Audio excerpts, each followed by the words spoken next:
Hello there, my name is Jaeger. I'm a professional FPS shoutcaster and on occasion, I'm a streamer as well.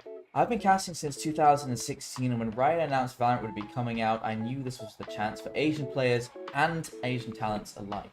As a shoutcaster, I believe seeing your best pro players play at the very pinnacle of their ability is what makes it most exciting. That doesn't mean just skill-wise, but technical dominance too.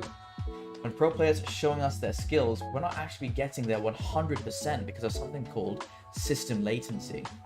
System latency is the delay in between what you do with your mouse, your monitor, and your keyboard and what happens in the game. This means you may be reacting in real life and clicking as soon as a juicy headshot presents itself, only to get shut down and not know it was because of system latency. That's where NVIDIA Reflex comes in. NVIDIA Reflex reduces system latency, meaning that your reactions will actually reflect in the game. You'll be shooting faster, reacting faster to information, and the entire experience just feels that much more responsive. You'll feel all the excuses you used to have no longer exist, and Valorant just feels so much better to play. To turn it on, simply go to your video settings, look at NVIDIA Reflex Low Latency, and click On or On Boost. This doesn't just apply to the pro players as well, but it applies to you at home as well, and of course, me. I'm no professional, but playing the game and learning how to play at higher levels I believe will make me a better shoutcaster. And I think with NVIDIA Reflex, I'll be taking in more information and applying it faster too. With NVIDIA Reflex on, I could feel my counter trades were perfect, my headshots felt faster and more natural, I was never dying thinking I had ducked into cover already, it all felt as close to real time as it gets. At the end of the day, frames win games, and what better way to match those frames than with a low system latency to accompany it. PC performance for competitive gaming is about responsiveness.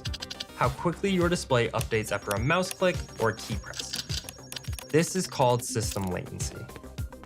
Until recently, system latency has been very difficult to measure, requiring complicated setups with expensive high-speed cameras. With NVIDIA Reflex Analyzer, you can easily measure your full system's responsiveness, giving you the ability to optimize settings and confirm PC performance. Using the analyzer is easy. Simply plug a Reflex mouse into the designated USB port on your Reflex monitor, install GeForce Experience, and hit Alt-R. While playing a Reflex-enabled game, you will see system latency reported each time you click the mouse. Check out the latest additions to the Reflex-compatible family and stride confidently into battle.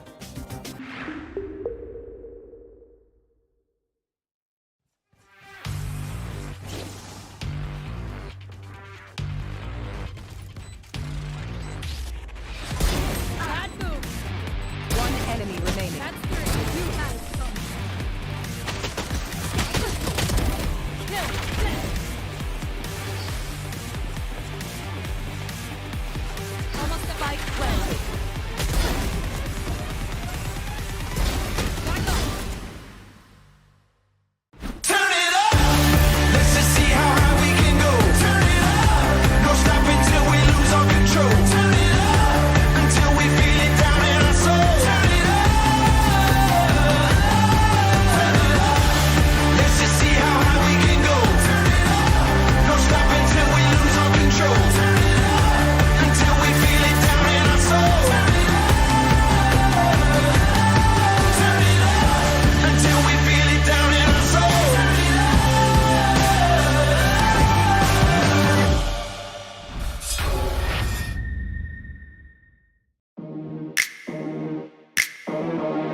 Hello there, my name is Jaeger. I'm a professional FPS shoutcaster and on occasion, I'm a streamer as well.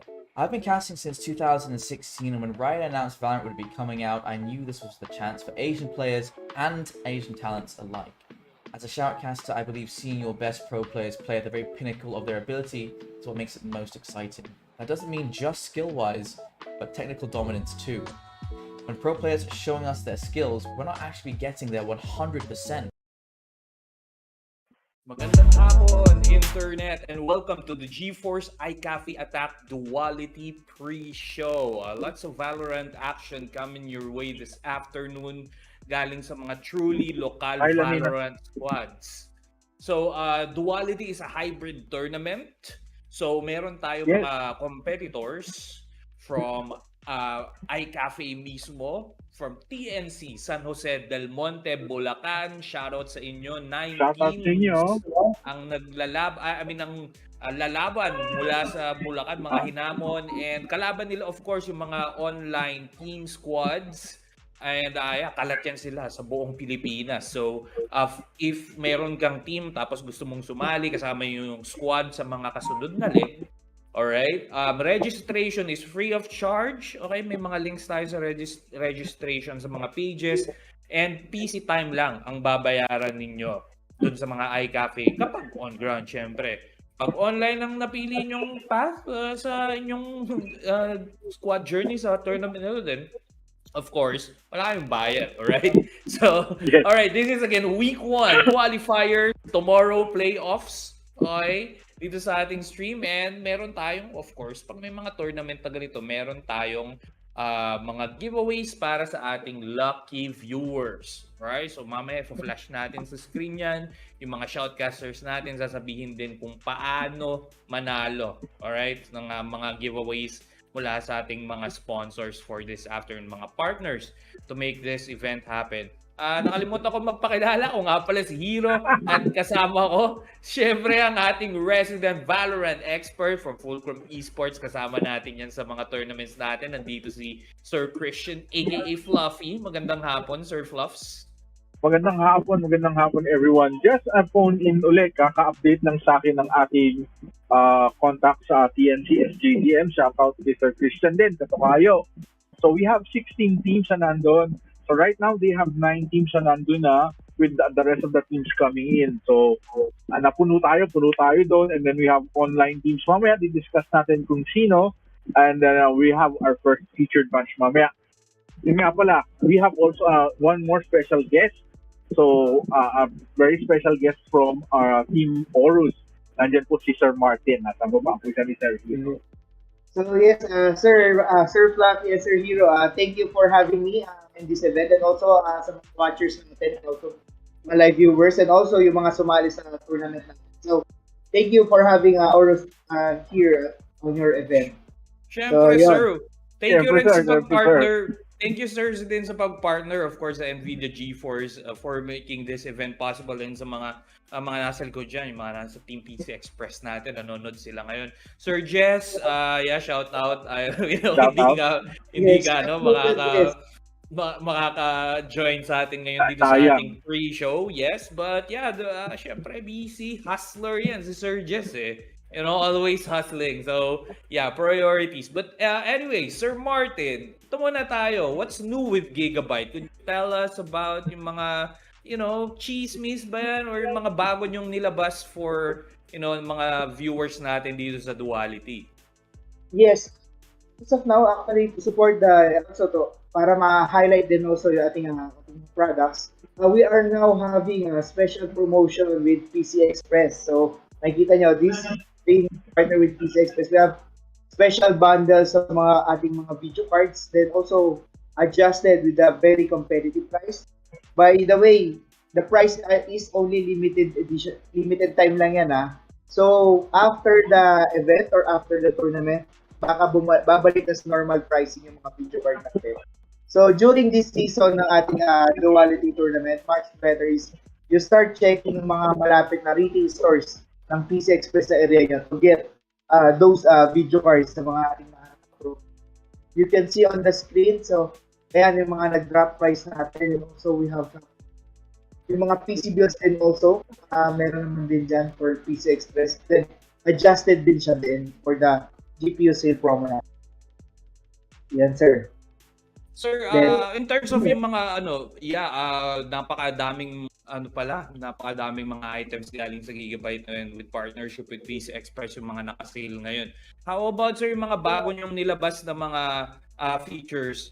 Meron ba yung mga bagong launch from Gigabyte GPUs? Not even yes, GPUs. Let's also talk about if you want yung mga laptops na yung mga talagang di yes. ba lagi naman sa technology natin nagpa-patch Yes, update tayo yes. So, mga actually, ganyan. yes. So, thank you, sir, for reminding and also reason. So, syempre, gaming with the Gigabyte and also with PC Express, we have now yung mga nag-launch din kami actually ng mga monitors namin na NVIDIA RTX. I think that is NVIDIA G-Sync na mga monitors. So all Gigabyte monitors are compatible with NVIDIA G-Sync. Then also, don't forget, meron na rin tayo mga Gigabyte laptop PC Express. Then we are also having a special promo on that, so you can check.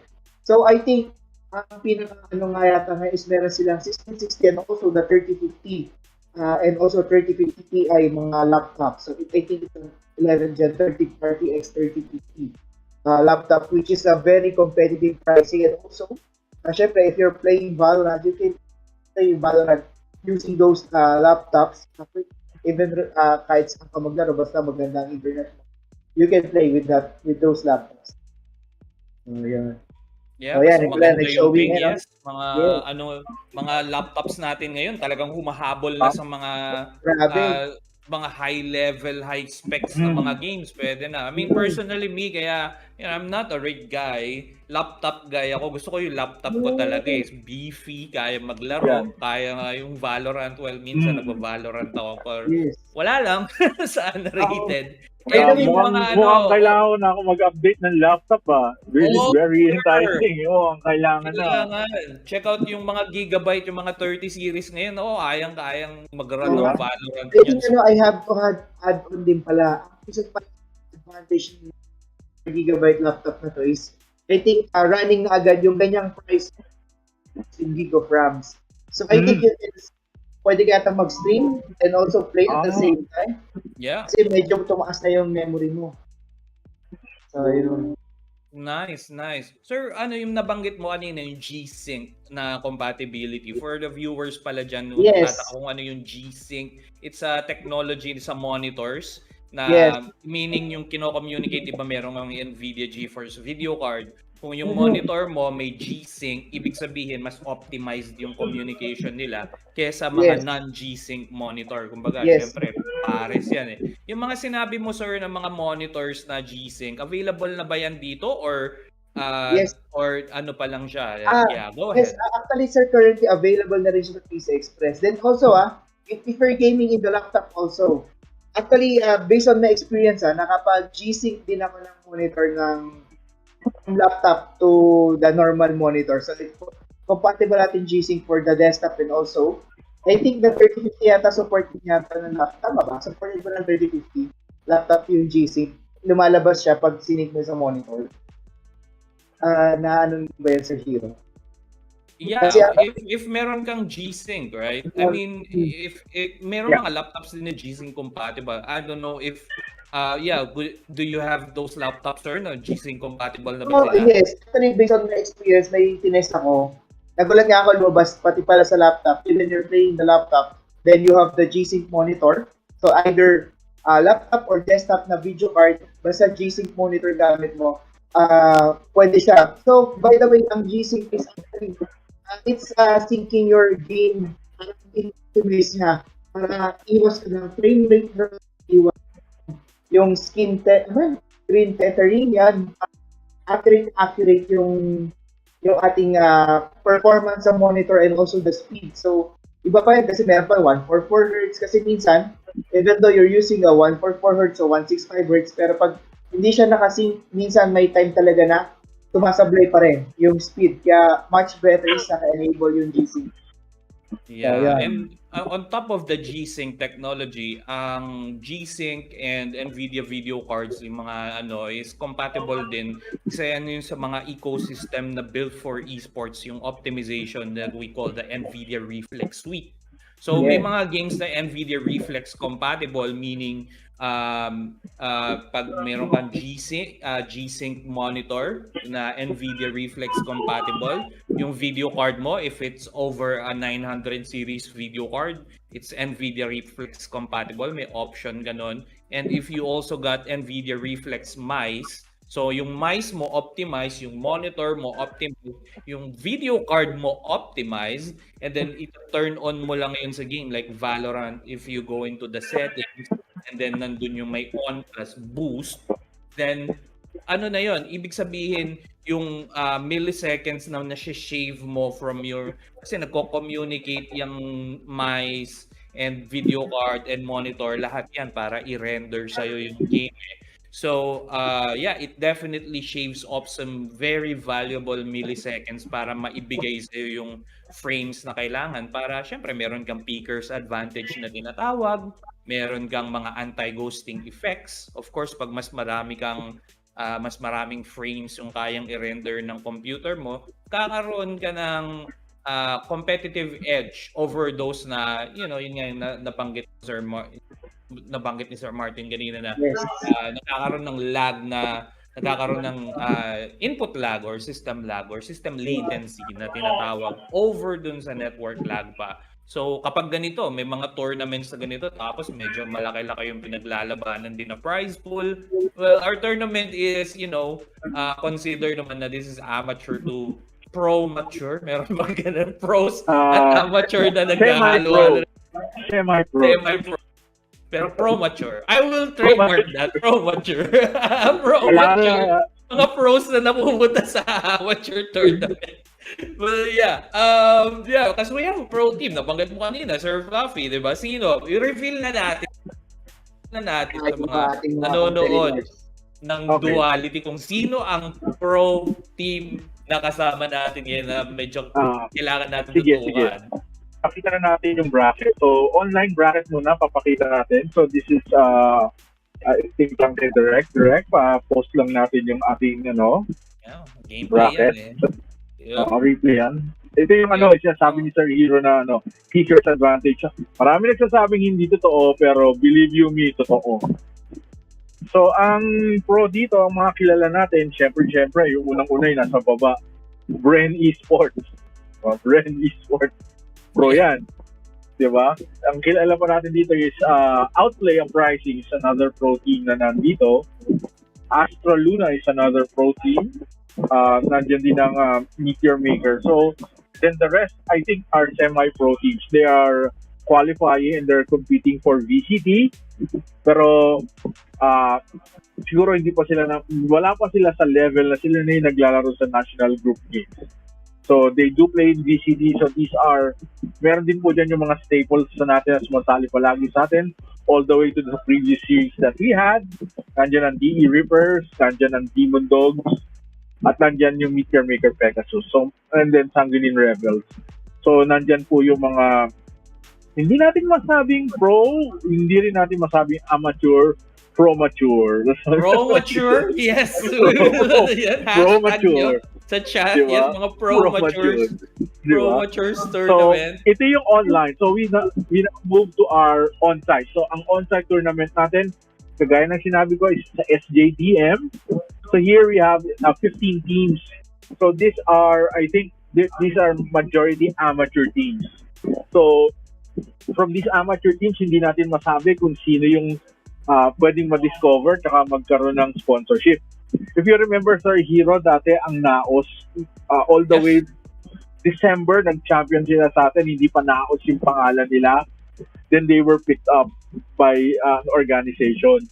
Tapos nakarating sila sa VCT Stage 1 Regionals. So, don't lose hope. Yung mga sumasali dito, sali kayo dito, baka may makakita sa inyo, pick up sa inyo na team. Yeah. Definitely. And yeah, this is nagiging exciting na ulit ang ating esports. Syempre yung based rin sa contribution ng lahat para dun sa mapababa yung pandemic, lahat naman ng to, the collective effort natin kasi alam pa rin natin, meron pa rin mga alert levels pero now at least dahil nga nagtulong-tulong tayo, mas naging aware yung mga tao sa virus, then bumababa na and we can have these types of tournaments again na meron na tayo ngayon sa net shops and then meron din tayo sa online and opportunity na nga to para dun sa mga grassroots teams. Yung mga nangangarap ba, lahat naman tayo, di ba? Lahat naman ng mga nagsimula sa esports, nagsimula yan sa pangarap and sumasali sa mga maliliit na tournaments and up to they work their way up through discipline and honing their talent and of course yung syempre investing din sa hardware nila para makapaglaro sila. Yeah, yung tamang gear and lahat ng yan kailangan nagsasama-sama yan para tawag dito, sabi nga sa gaming terms mag-snowball yung team nyo para mapunta kayo dun sa top ng sa top talaga ng mga pro levels na ibang klaseng discipline na yung kailangan. Speaking of which, we mentioned gear. I-shoutout ko lang dahil wala dito si Surges. Dapat dito si Surges mga nanonood dyan, yung mga kasama natin lagi din sa Facebook and sa Facebook Live. PC Express ngayon, banggitin ito ni Sir Martin kanina, they got like couple of discounts sa mga video cards or sa mga system builds. System build meaning pre-built para dun sa mga hindi maalam pang magsalpak-salpak ng mga piyesa ng PC sa motherboard at medyo kinakabahan pa. Alright, ano na yan? Sagot na yan. PC Express got your back on that. Merong pre-built system na that's perfect to get you started in your PC building journey if trip mo mag-build or if you wanna game and ayaw mo na mag-isip. Alright, and meron dyan merong system build na offered. For those, check out PC Express page sa Facebook kung magkano yun. And syempre customizable yan kailangan nyo kausapin si PC Express. Mayroong baseline yan and then if ano yung kailangan nyo add to cart this and upgrade, parang parang umorder ka ng sa Apple, like gusto mong i-upgrade yung RAM or gusto mong palitan yung processor, yung parang combo meal ba siya, you can customize that. Yes. Just to jump in, depende sa larong lalaroin mo yan. Kumbaga, kung Call of Duty Modern Warfare ka, kung Valorant, or kung gusto mo yung gaming PC mo is also for productivity. Kagaya ko, yung laptop ko, kaya malapit na. Kaya nag-iisip na talaga akong palitan kasi medyo 4 na taon na rin to. So, maganda yung offer kanina. I'm a laptop guy. Si Sir Martin, may nabanggit kanina. Meron daw 30-50 ang gigabytes, Sir Martin. Yun nga Kailangan yung mag-usap ng masinsinan after ng broadcast. After the broadcast natin, after ng pre-show, kailangan yung mag-usap ng masinsinan. Baka merong magkaroon ng bagong 3050 na bagong upgrade na laptop. Bagong upgrade. I think magkaroon pa nga ng Aorus version ng 3050 So, yun yung kasi parang yun yung for the ating gamers. At least the RTX ka na with the not that limited budget din pero still the performance. At least you have the naman para sa syempre pag COD na would recommend to use a better or higher model start kasi kung nakakailanganin. Then also to add to in PC Express actually sila din isa sa mga store na pwede kang gumamit ng credit card. So if ever na alam mo naman pag medyo yung budget is limited for that time, using sa PC Express we have special bundles. Last time I know parang 6,000 lang yata per month you will have like the whole PC build na pa yun. Even their monitor is G-Sync compatible na. So that is, I remember that is a full gigabyte setup po. So powered by, I think now na-adjust na yun, powered by 3050 na yun, yung adjustment na nila. So yun, ganong budget lang kailangan mo for Either you can game, play, also work na rin at the same time. Yeah, that's a pretty solid investment na for yung mga entry-level machines nyo nga na nasa pinakabagong video card like 3050 and the 30 series. Kasi itong mga 30 series na to, pwede na rin to like kunyari gusto mong mag-graphic design, hindi lang sa games, of course. Kung gusto mo ring magdala ng tawag dito yun nga, graphics design, or gusto mong mag-stream ng game, or marami ka nang pwedeng gawin. Gusto mo magnegosyo, online selling, di ba? May mga laptops, may webcam na to, lahat na yan. Lahat na yan. And pwede ka pang mag-post-production, yun yung advantage Yun yung sa laptop. Kasi Yan ang maganda talaga ngayon, yung mga post-production. yeah, kasi we know sa mobile devices, pwede ka mag-stream. Pero yung pag-edit mo, syempre may gusto kang gawing edit na ganito, edit na ganyan. Mahirap yun sa Kasi mabagal yung, kumbaga, yung technology pa rin ng mobile is hindi siya on par with kaya ng mga, syempre mga high-powered machines to, mga laptop, mga ganun, diba? So, yeah, yung mga viewers dyan, if you're on the prowl, check it out, yung mga sinasabi ni Sir Martin or sa page nila sa Gigabyte or sa Facebook IG. Ano pa ba, sir? May TikTok na rin ba kayo? And, Wala pa naman. Wala pa kami mautos sa mga gano'n, mag-TikTok. Pero we're working on it. Pero wala pa naman. So more on sa mga retail active tayo sa mga retail partners. Kay PC Express. Yes, check out our PC builds dyan. Goods na goods yan.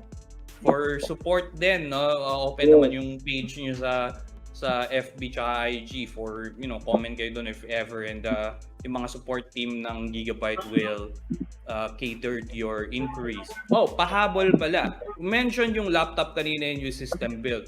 Well, yung PC Express ngayon, para yun sa mga gustong nabanggit kasi natin, 30 series, it's the newest line of NVIDIA GeForce video cards and chips.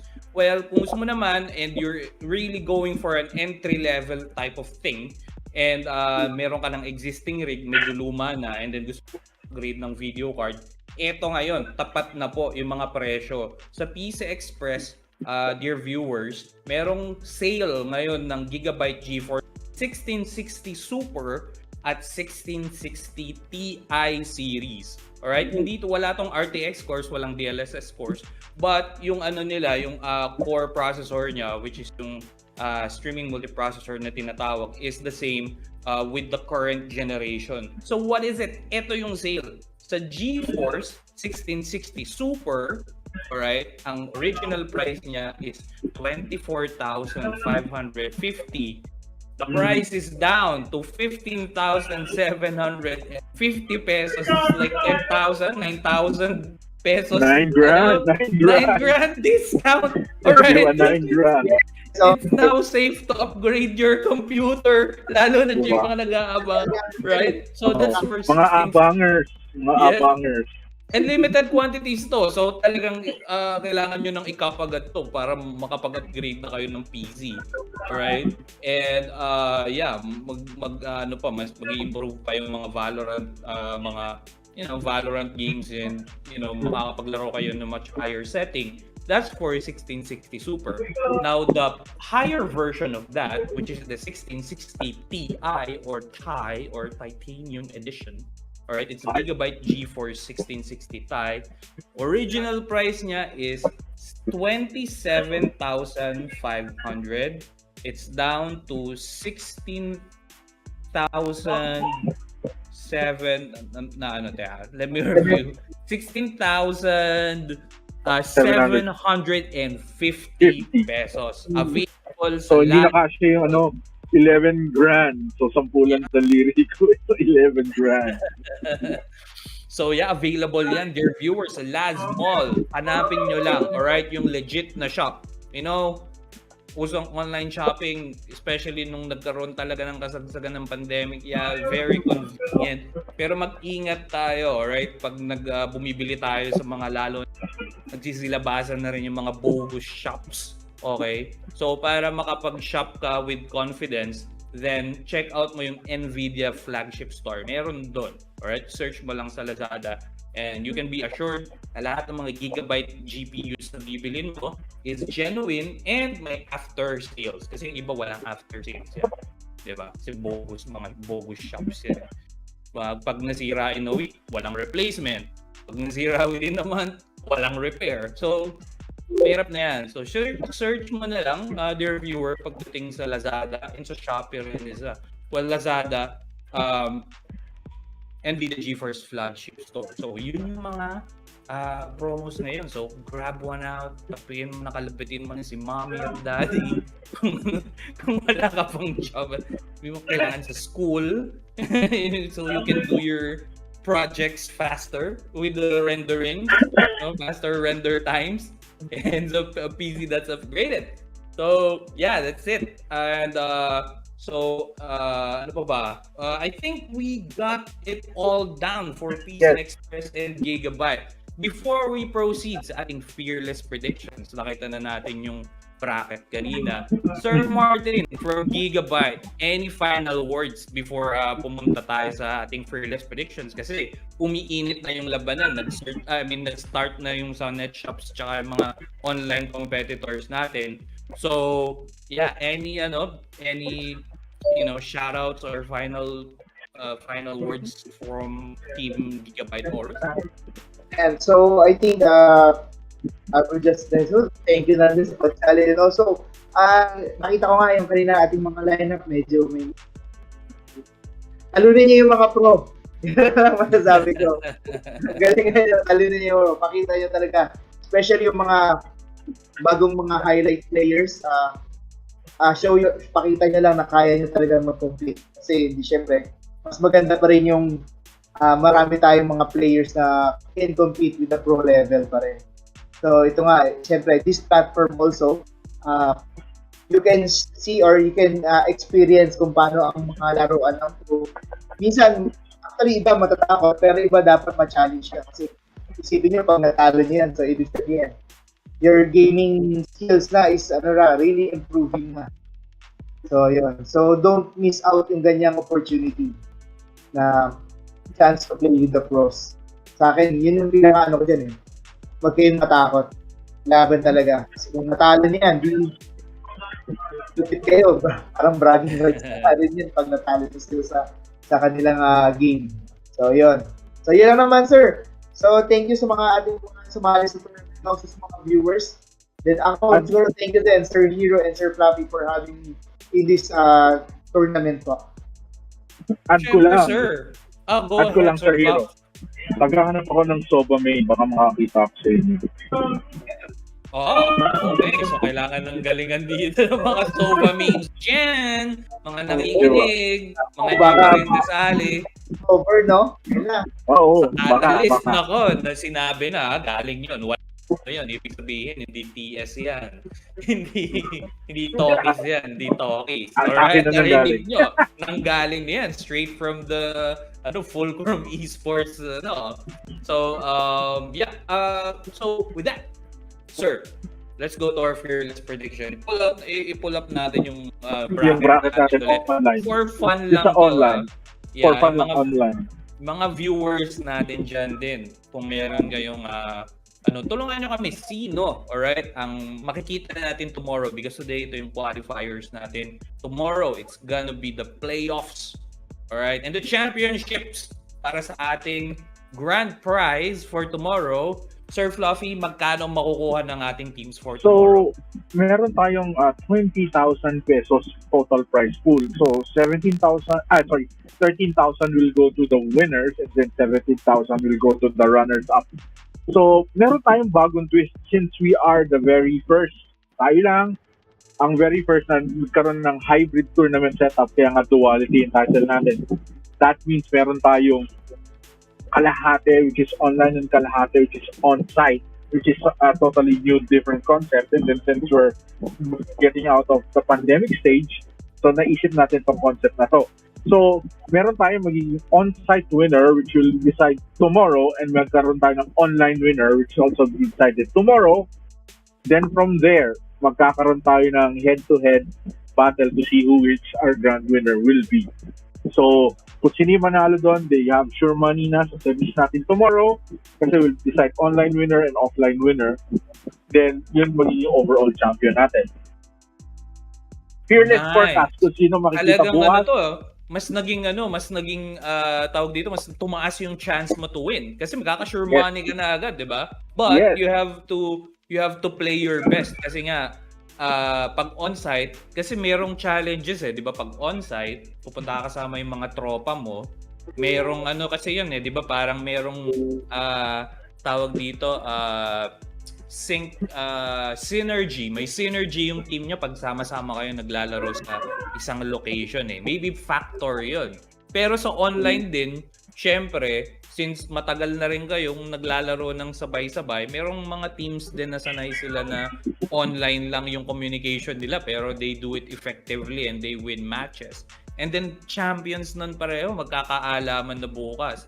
So yeah, that's a unique yan. Sa Duality lang yan, mga viewers. Alright? First time natin ginawa. Yep. So on with the predictions, Sir, I guess it's Sir Martin. Sino sa online ang makikita natin na magcha-champion? Para sa'yo, Sir Marks. Actually, we'll go for still Astra Luna Esports. So, medyo ganda ang ko dyan. Pananalig. Feelings lang ba yan o napanood mo na ang Astra Lunang lumaro? I did watch some of their games. So, gusto ko wala lang. Ewan ko, bad trip lagi sila. Pero pag sa mga, I think sa mga hindi kilala na like say mga ating mga amateur, I think hindi ko sila kilala pero makulit yung pangalan ng Demon Dogs. So But sila. I know kasi Astra, I know they're pro na yata, di ba? Players yata yung Astra kasi palagi ko sila nakikita Palagi ko sila nakikita So, the pro, if ever pro yung mga pasok is the Astra. For the amateur, I'll go for the Demon Dogs. So, yun.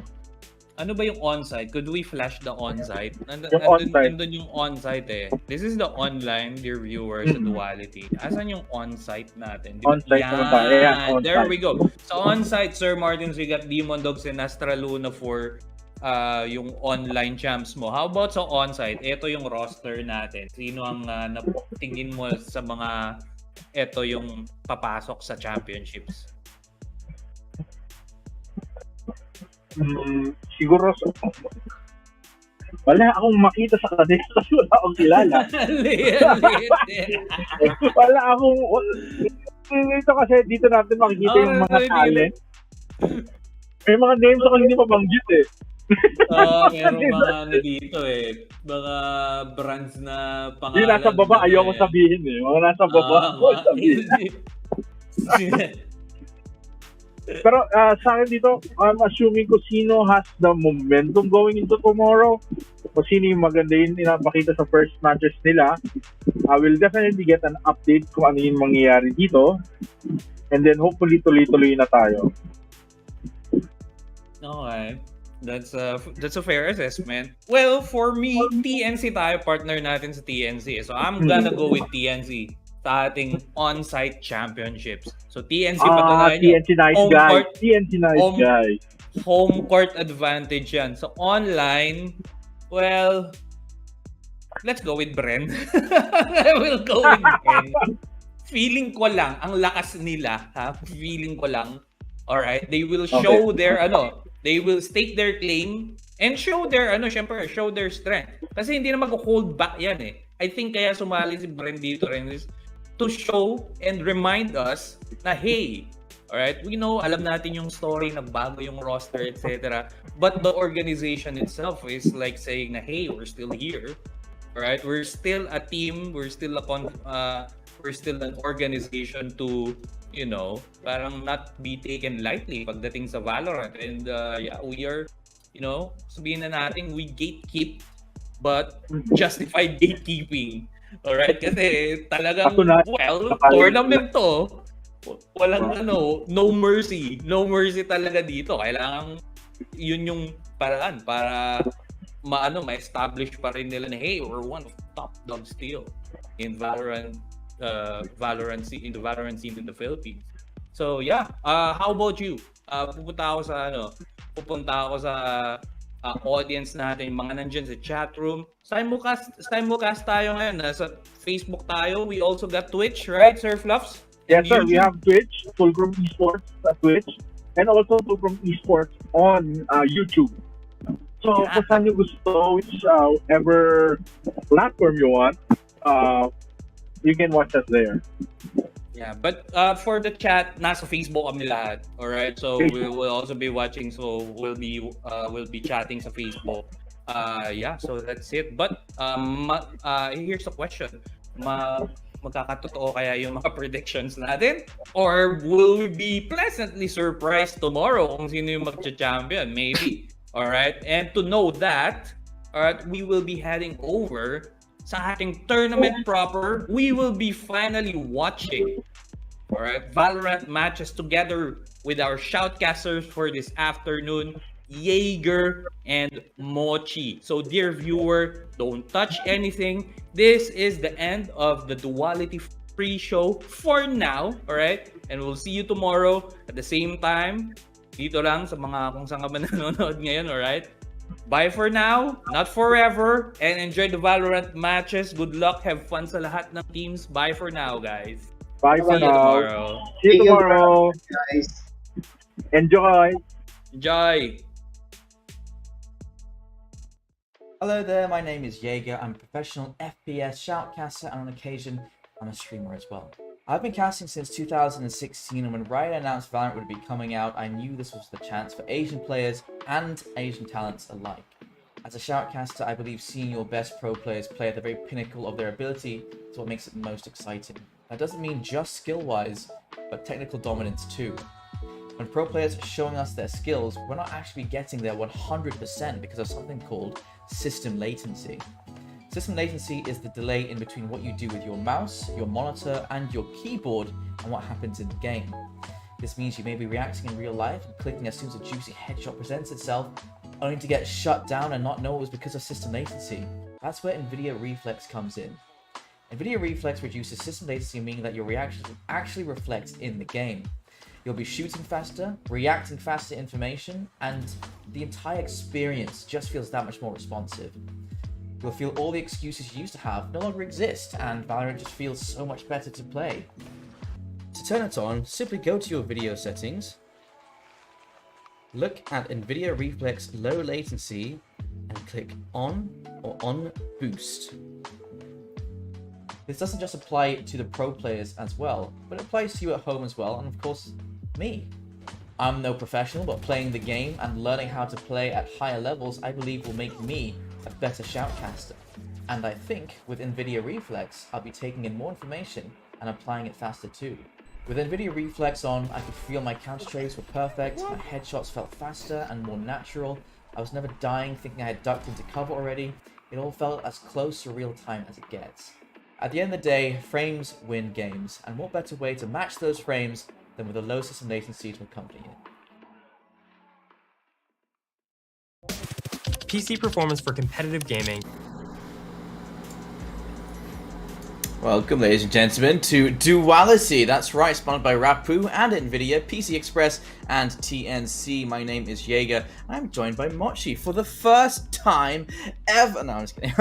Yeah, it's actually next to you for the first time, and you guys get to see us debut as friends, as partners, as witnesses to the amazing Valorant games today as well. And so you take a quick look at the brackets during the pre-show, but let's take a quick look at the brackets with us as well, so you guys can see exactly who's going to be playing and going head to head. Yes, and here you go. And as far as we know, this is, of course, the first ever hybrid of an on-site and, of course, the online. And for the online bracket, we'll be having these wonderful teams, and we'll be seeing them advance later on, depending, of course, in their performance and, of course, consistency and the prowess that they'll be able to put out here in today's matches. And on the other hand, we will be having some other teams on our on-site. And once again, this is at the area of TNC San Jose del Monte, Bulacan. Hello, hello to everyone who are there, and good luck to these teams. And of course, this is also for amateurs and pros. So we'll be seeing some underdogs here, and I'm looking forward for these teams to progress forward because I am a big sucker for underdogs or underdog teams. Well, let's see if we have any dark horses that can emerge here from the ashes. But we also have the thing they are playing for, the prize pool. 20,000 pesos is the entire prize pool for the tournament, and 7,000 pesos goes to the runner-up, 13,000 pesos goes to the champions. And so it'll be divided up between the 5 players in the team. So you'll be looking at a good 2,600 per player, and that is not too bad for 2 days of playing a bit of Valorant. And of course, don't forget, you guys at home as well do have the opportunity to get a couple of goodies for yourselves, the giveaways for the Oris gloves, cap, wireless charger, jacket, shirts, also a V280 gaming mouse, a V500 Pro gaming keyboard, and a VH510 headset. All you have to do is to sit back and relax so that you'll have a chance to win from our premium giveaways. And of course, this is all brought to us by our wonderful and beloved sponsors. That's right. Make sure you guys are liking, commenting, sharing, tagging your friends, putting in the hashtags, doing all the things. Otherwise, if you don't do them, no goodies for you. So you missed the chance. Like, come on, you're just watching there, you're just chilling. Might as well comment down below so that you'll be able to enter our giveaway. That's right. And so now we're heading into the map vetoes, and you guys see the first game we have going on. It is going to be the DD Hellhounds versus the DE Reapers. And here are the map bans as Takeaway Split, Fracture, Ascent, Breeze, Bind, Icebox. That leaves us on Haven for our first map of the day. 4 best of ones today, and as we said earlier, 2 online and 2 on site. And this is quite a standard map to start with. It is a Haven, and of course I don't have any information with both of these teams, and I'm looking forward to their performance and what would be our first impression from their performance for today. But yeah, so far these are already the 2 current teams that we'll be having for our first match. And what do you expect here, Jaeger? Well, with a quick rundown of the players, Risky, Benz, Kaiser, Kenja, and Evil versus Flurry, Nebza, Kaikai, Geo, and Jeppe. I'm not entirely sure who to vote for here because both these teams are unknowns. When it comes to individual performance, or rather individuals with a bit of experience, DE Reapers do have a couple of players that have played in different tournaments before, but haven't left a big impact. So today, these 2 teams are both hoping to leave a name for themselves, I think. Of course, Demon Dogs, they do have a number of sister teams.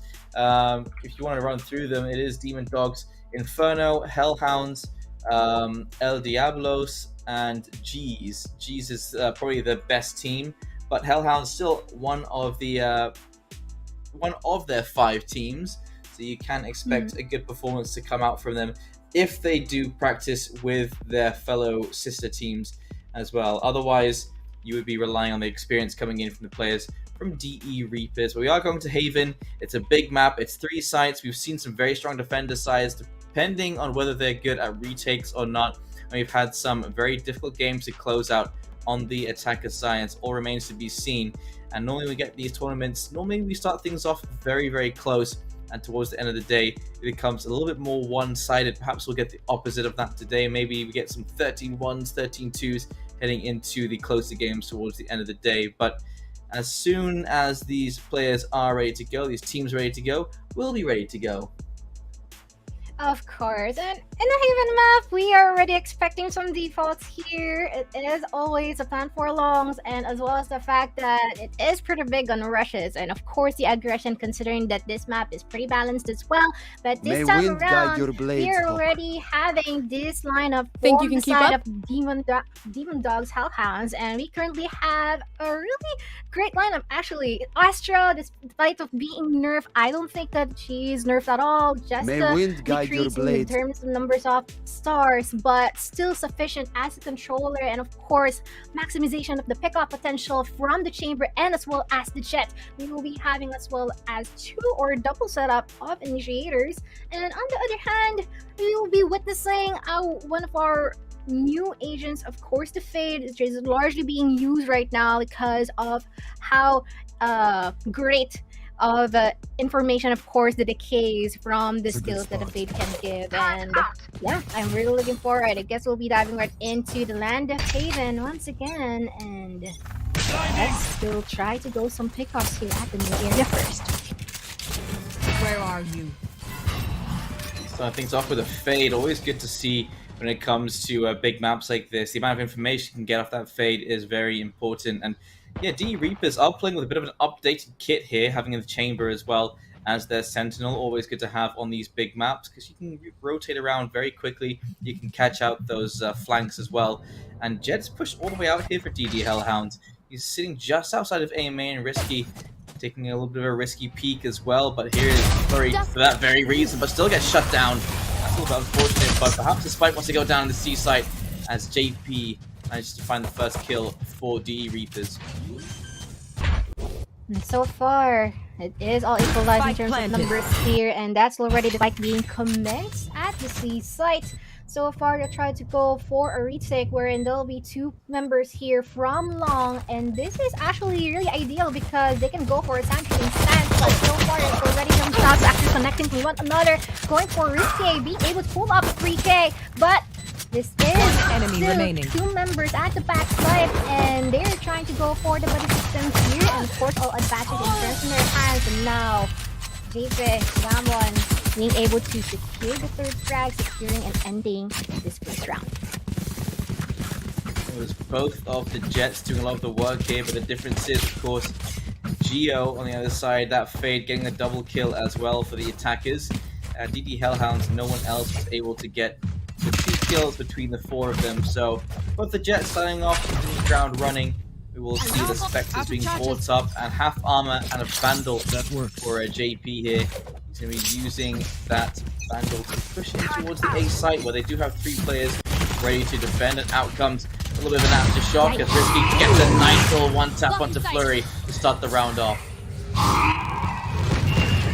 Find you. Risky, pretty big on the risk, but boy, it is well rewarded. So far though, we'll be having further casualties here. Bodies already on the floor, scattered at the A site, but we'll be witnessing a flank coming here from Evil, and there's going to be an encounter between the 2, but I guess we'll be caught off guard, and in return JP will be able to secure that frag, and so far they'll be pushing in here on our A site. Sandorp just placing, and hopefully the start will be aligning for him regardless of the odds, but I guess that would be a bit iffy as David just proceeds and secure him out. Drained around for themselves again next.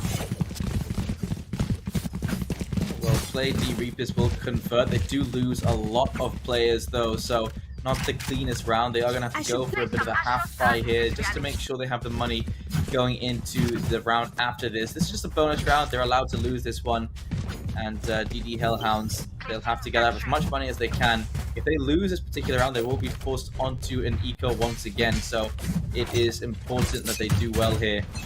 And so going into round number 3, the Spectres, it looks like they want to go for a bit of more map control, map presence across the mid position and towards A long as well. And there are a couple of players pushing towards Garage.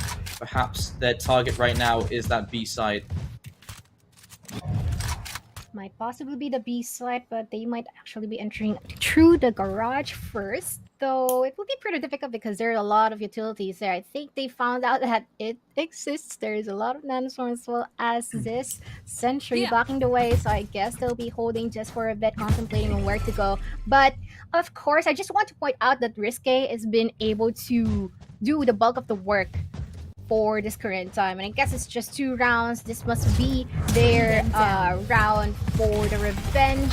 Of course, they have the rifles on their hands. JP though is already in the blade storm, so they'll be diving right in. The shots or the daggers will not be connecting onto Evil, and he'll be securing him instead. And so far, it's now already one remaining person here from the side of the Reapers, and they'll be able to secure it out just that fast, not being able to plant the spike. I guess they don't need it.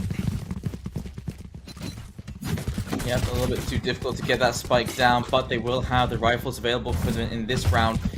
And so we may see an immediate fight back, but more often it's a trend here on Haven. As soon as those rifles come out, things get much harder for the attacker side. So they do have to work a little bit harder if they want to take some of these rounds against DD Hellhounds.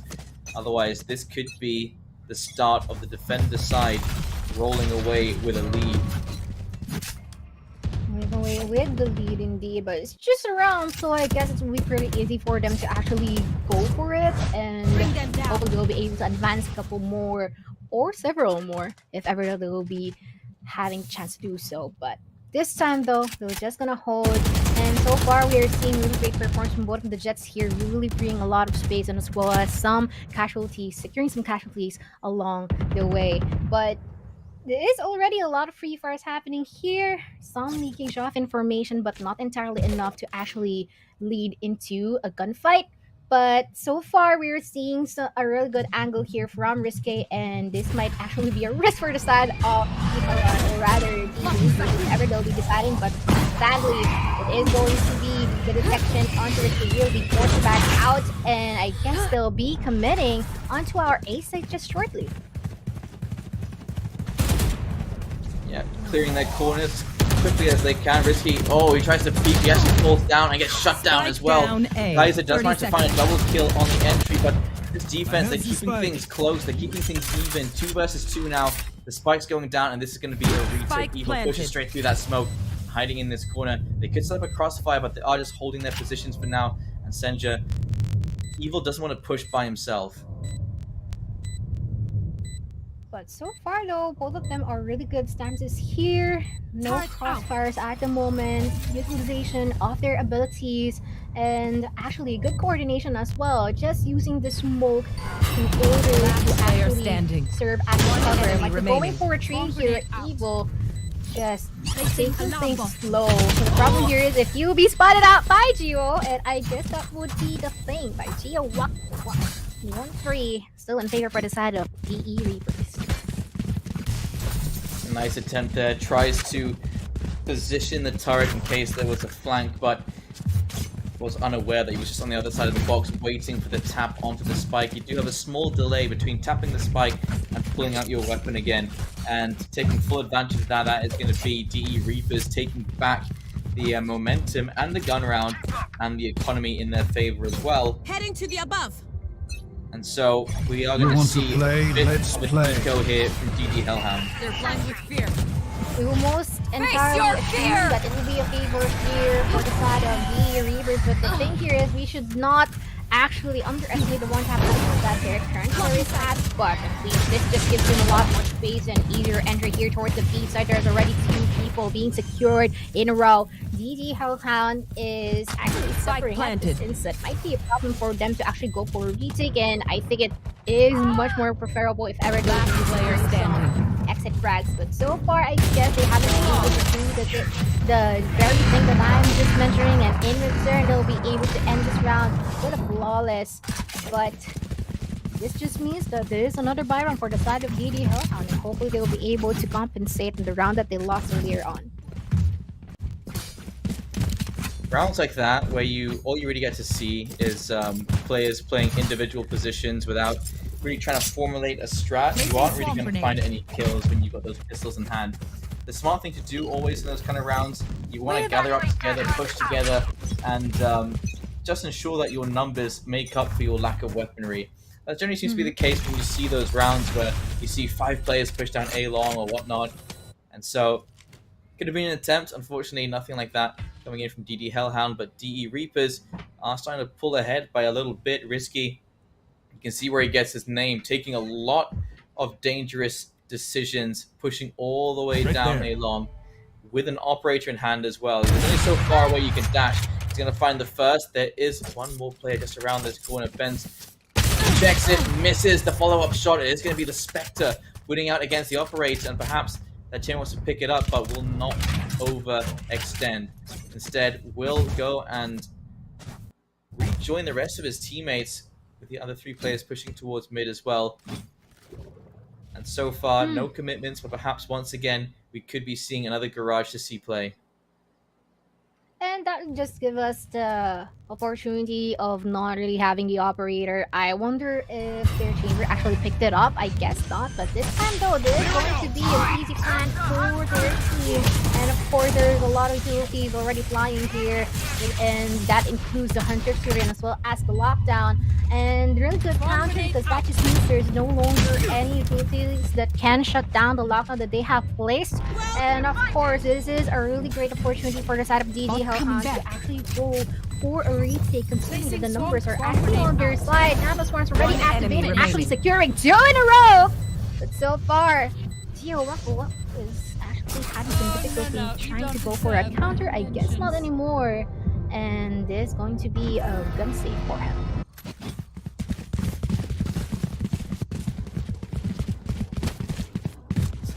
Can I manage to take a round back, and that was really the fact that DE Reapers didn't take too much time to test the other side to see what the setups were like. A lot of that utility is actually more helpful than you realize coming in from Evil, and so Killjoy still a very good pick to have, especially on a map like Haven. And this time they are going to just invest all their players down towards C long, and there is no operator available here, so they are going to just have to bum rush this down. And, well, they're taking their time. They've all been spotted and smokes immediately put in place. And full ults to push in afterwards. JP's going to try and push into the back. That's got to play it towards their spawn. But they have cleared the site for now, and it's going to have to be a retake for DD Hellhound. I actually find it interesting that the Gravity Will isn't actually doing anything whenever that they try to go for a push. Like, everything just goes in full force, and in return, the members here from the side of DD Hellhound is always they haven't been able to go for a reaction or a quick reaction, to say the least. But this time, though, like what we just witnessed there, just one tap on his face of Benz is already a 2-5 in favor for the side of the Reapers. And I guess this is already the start of the cycle where DD Hellhound will be forced to go for this cycle of buying and saving, so they really have to make these rounds count if they really want to regress or leave this current cycle that they're suffering on. I said this before, I'll say it again. If you don't know how to retake on Haven, you're not going to have a good time on your defender side. And we have been seeing them every single time that spike goes down. They've had a very difficult time getting the defuse. They did manage it once, but just the one time. JP is going to find Risky, and that flank is only going to work out for a little while because his defense is working out even better. And that Senja with a triple kill. The controller doing all the work there. And 3-5 bring themselves within 2 rounds distance. And that definitely deserves a replay. Like, look at that. Really clean crosshair placement that's going to be put out by Censure here. And I guess he is expected, but as Xenon's Evernest League, that he will be able to secure those 3 kills.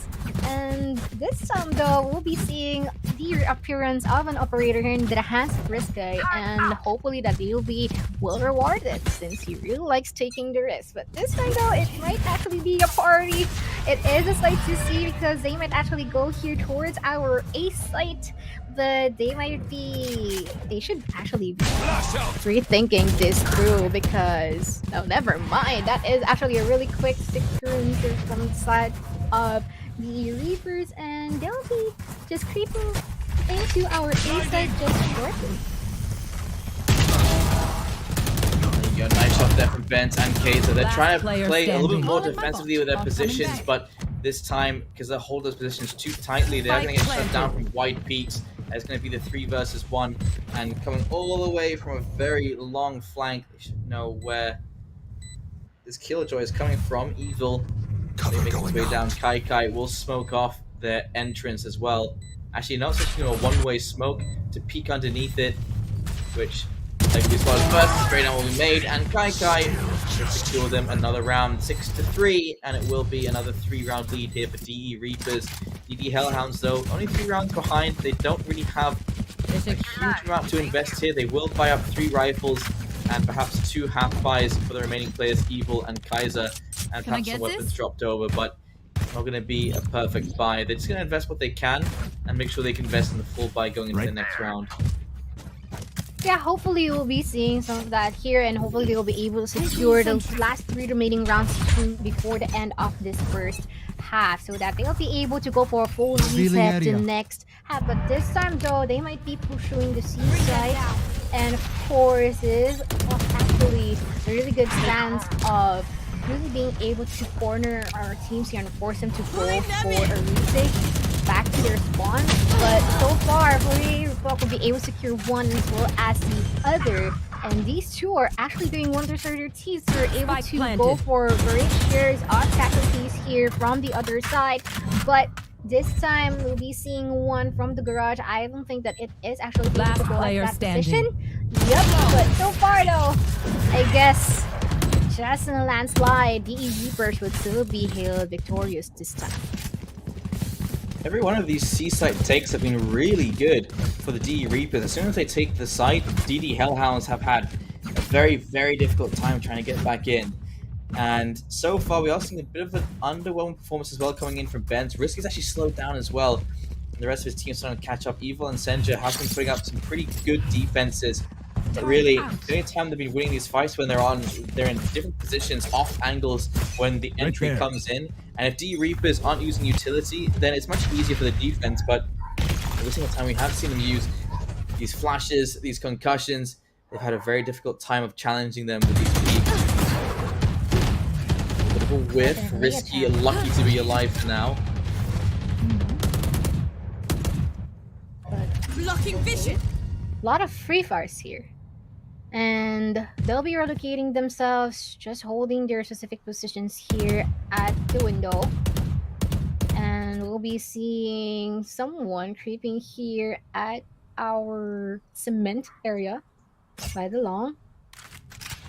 And of course, I guess it is the same thing of actually being able to establish your aggression, and of course being able to free up a lot more space, because that's Haven's all about. But the thing here is, it's what actually is still a problem, especially with the people who are anchoring the sites, just like what we have witnessed.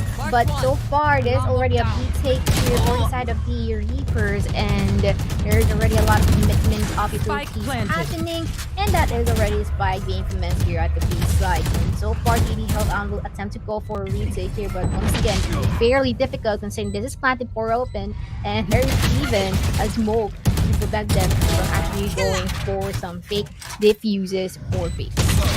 Last player standing.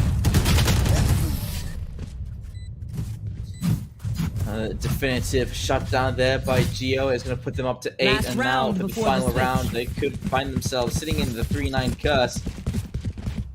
But as it stands, they have been a lot more strategic on these pushes. I get the feeling the defense is going to be even more impressive. Kai with an Odin. Once again, this is going to be a little bit BM, to be honest. Strange weapon to pull out. And for DD Hellhounds, they're going to have Bulldogs. They're going to have one Vandal. They're going to have one Sheriff in the hands of Evil. Not the best weapons in the world, but their best on this particular round. As a little bit of damage gets exchanged after a updraft. Does connect a couple of those daggers.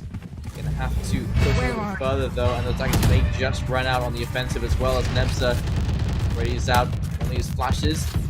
And Flurry just behind his teammate on the fade as well. Gonna start pushing in. Risky on a huge flank here. This could be a huge impact if he can manage to get those kills. If he misses anything here, it could spell the end for him. Kai does he have... Actually, no, he's not going to win that fight. Kai is going to be losing that risky. He get immediately shut down there by Geo. Great headshot there. And back to the 4 versus 3, but that is the advantage to DD Hellhound. Definitely an advantage. And so far, no one's actually moving an inch, maybe a few centimeters, yes. But in terms of committing here towards our A set, I guess that is their ball, that is their decision, and hopefully they'll be able to get some good things out of it, because so far members here from the side of the Reapers are going for a crossfire, and I guess that is such a reckless move here from the side of the but he has no choice. But in return though, that's already 2 people in a row being rummaged here by the side of VD Hill Allen. Just Switching sides. that easy with the Rolling Thunders company. And it is already the second half wherein we'll be seeing the Reapers of sides, and hopefully VD Hill out to actually find their feet, and this one will be able to climb up the stairs once again.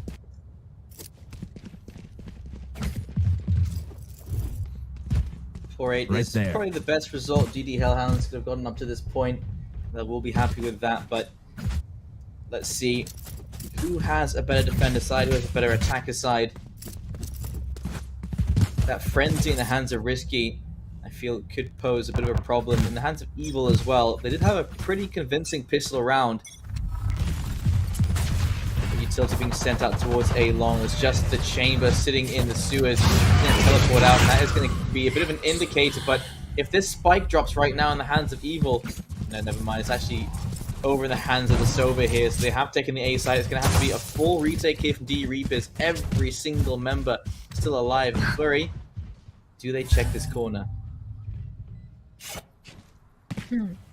So far though, Evil is well aware that someone's from mid, and I guess they decided that there should be no lurkers, and it would be much better for them if ever they'll be going in full force just like the Kanagawa wave. But so far there's already some initiation here from Nebzer with all the moves being placed, but sadly not actually being assisted by anyone, and everyone's just trapped up here at the spawn area. And so far they're really having difficulty in trying to go for a retake, and in return DD Hellhound would be able to win that round. And I actually like their discipline. At first they're able to decide that they should actually go for a retake, but the thing here is it is fairly difficult to do that once that you guys are just at the same spot, and I would actually wish that they would be 2 lurkers so that they'll be able to actually just sandwich them up here at the A side.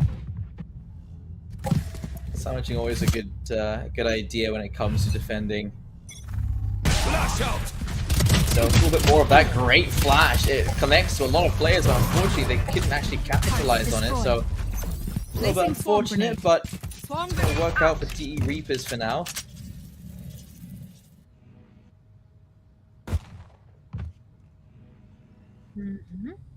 But Seaside, someone might actually be meeting one another, but Kai will be receiving some damage from the Spectre. And I guess they'll be disengaging just in a bit. A-slot is what they want to go into, and they're actually just prepared to go for a retake. Everyone's out of this site, which is actually favorable for them. But Risky is actually just taking a lot of intel here from both the seaside and the garage area. 3 members are from there, and they might actually do a really good stance if ever they'll be deciding in committing the A side. But so far, they're just holding 40 seconds on the clock. I guess they're waiting for the 30-second mark, but I guess there's already a lot of stars actually being placed in order to set themselves up for their respective positions in conquering the site. Plans being commenced, and yep, this is going to be another thinking stage for them of how they were able to address this. Yeah, true. How do you get back into this? So many positions to clear out. Kenji and Ben have already done their defense here. Only able to bring down 2 of these players, but 3 players total. Not a bad eco here for DE Reapers. GD Hellhounds managed to convert. Now rifles available for our defense.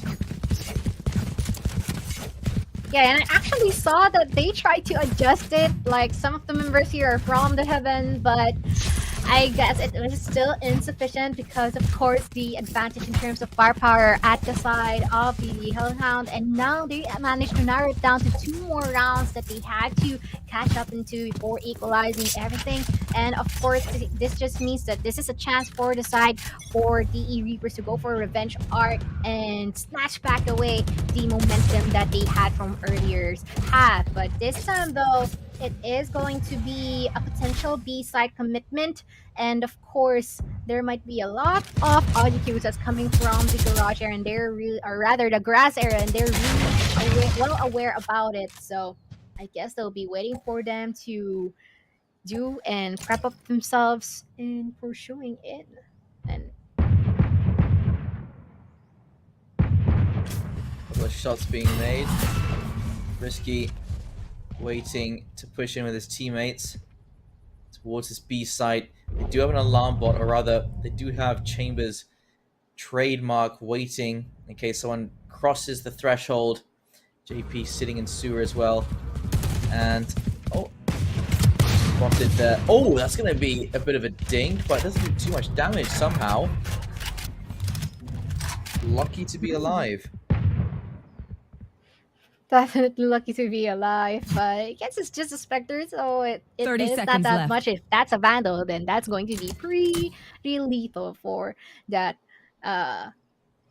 victim. But I guess I'll be rotating here towards the C side where in Chambers just chilling by the Kabi. Flurry will be waiting here, teabagging, waiting for any head to pop out, and that's going to be one 10 casualty seconds off. left. But it will be immediately traded here by Spence, and that Player just standing. means that this is already Spike a really down, good C. position for the Reapers, and this will most likely be their win. But Evo will be trying to go for some heads here or exit frags, and will be able to secure the Vandal in return. Nice little consolation prize there for DD Hellhounds, for DE Reapers. Great round from them. Very stalwart defense once the push came to shove. And now they are looking for their double digits, but their money did take quite a hit in that round. So it's not assured just yet. Actually, the buy from our defenders looking worse than the buy from our attackers. I just lost that round. But at least they're actually managing to go for some advantage here for the side of the Reapers. But DD Hellhound, I guess they should actually be more careful in the sites they're going to commit into, because the Reapers are finally making their adjustments work, and so far their economy is looking pretty fair. But of course, in a couple of rounds time, if ever they'll be losing these in return, then it will definitely be a problem for them, considering that they might be able to risk giving the match point to them as well. But this time though, A side's already here, Cosmic Divide already active, preventing from anyone and making them think twice into going into the site. But there's already a trade between the two sides, and they've been able to actually pop heads here at current time. 2v2 is already our game, and the spike has yet to be planted, so they're just waiting for any people to actually push into here from the side of DE Reapers. But I guess they're actually well expected by Kai here at that one corner. But he'll be seeing Center trying to go for the counter now, 1v1. And I guess we'll be able to go for that wonderful clutch playing off a 3K as well. Congratulations. Great play, great headshot on that last hit as well. Senja, snappy aim. He knew he was going to be on the other side of the box, but that little adjustment catches him in the head as his crosshair carries over. That is going to be 2 rounds once again, separating these two. And, oh, DE Reapers, Kai, you better sell that. They need to be smarter with their money. They haven't been able to really save up anything here. DDH, they do have half armor on 2 of their players, but they still have the weapons of all of their players they are able to invest in. So a little bit smarter with their economy could be a big help here. We could be looking at potentially an 8 to 9, 1 round, a difference maker. Could be a huge boon for DD Hellhound's motivations. Blocking sight. of course, that would just mean that the morale will be boosted up. But so far, there's already a lot of people falling down here for the side of DE Reapers, and I guess they'll be Last Reap player instead. standing. And they'll be Spike expecting planted. some flags coming in. JP would be able to actually execute what he's meant to do, and in return, another will be receiving a tap onto the head from Kaiser. 8-9. And of course, their economy is actually looking well, but DE Reapers should shatter the momentum that DD Hellhound is accumulating, because else they might be stuck at the same cycle, really giving them a taste of their own poison from earlier half. Right there.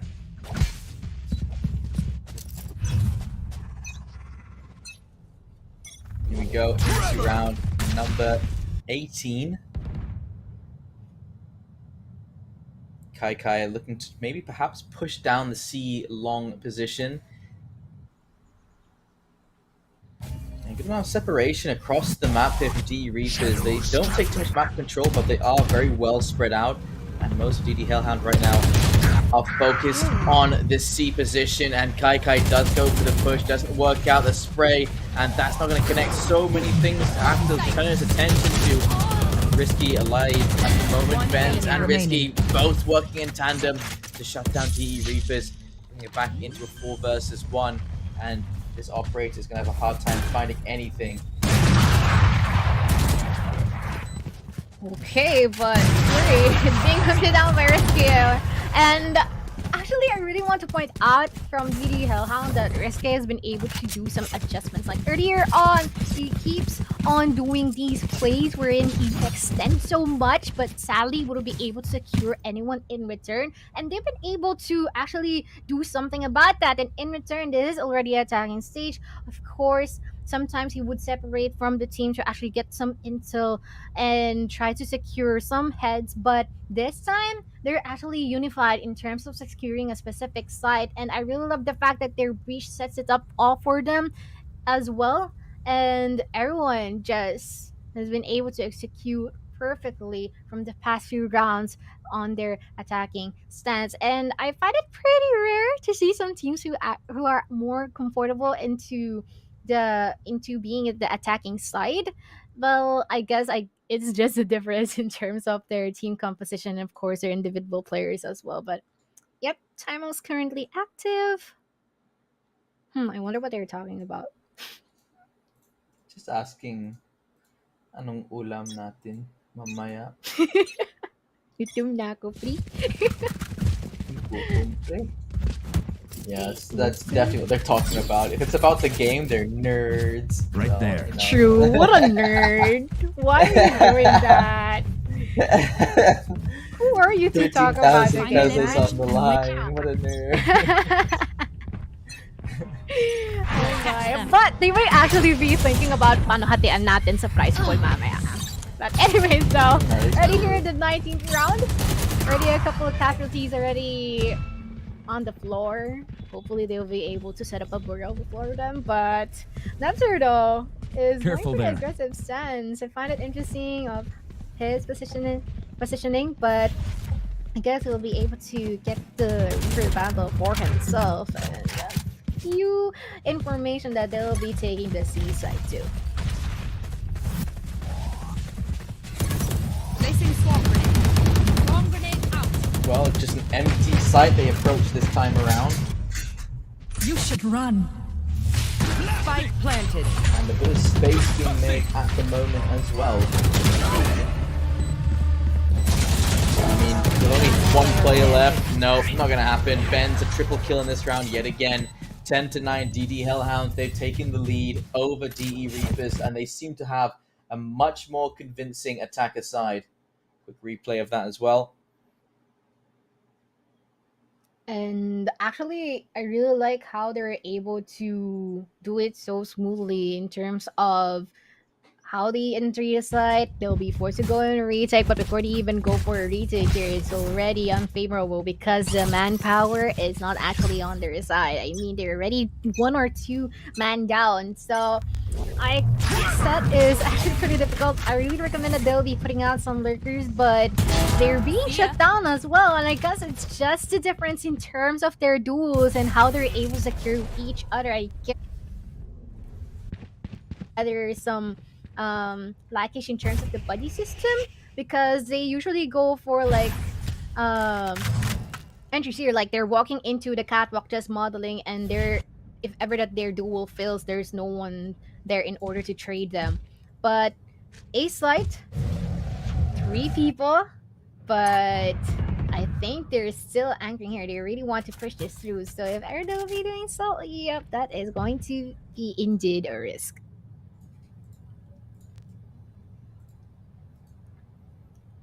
Evil going for a little bit of a lurk here, and the Omen has gotten behind enemy lines as well. Senja, he could fall victim, and it's very unlucky that he is the one with the spike right now as well. And so somehow the Omen, oh dear, Senja, you're gonna get shut down, mate. That's gonna be the Bucky finding its mark. Flur's gonna find one with an operator as well. Kaiser has to try and retake that spike, and spotted the barrel. They will retrieve, but 2 versus 4 opportunity. Teleport's ready. D Reapers take back their advantage. Missed shot there by Flurry. Last player standing.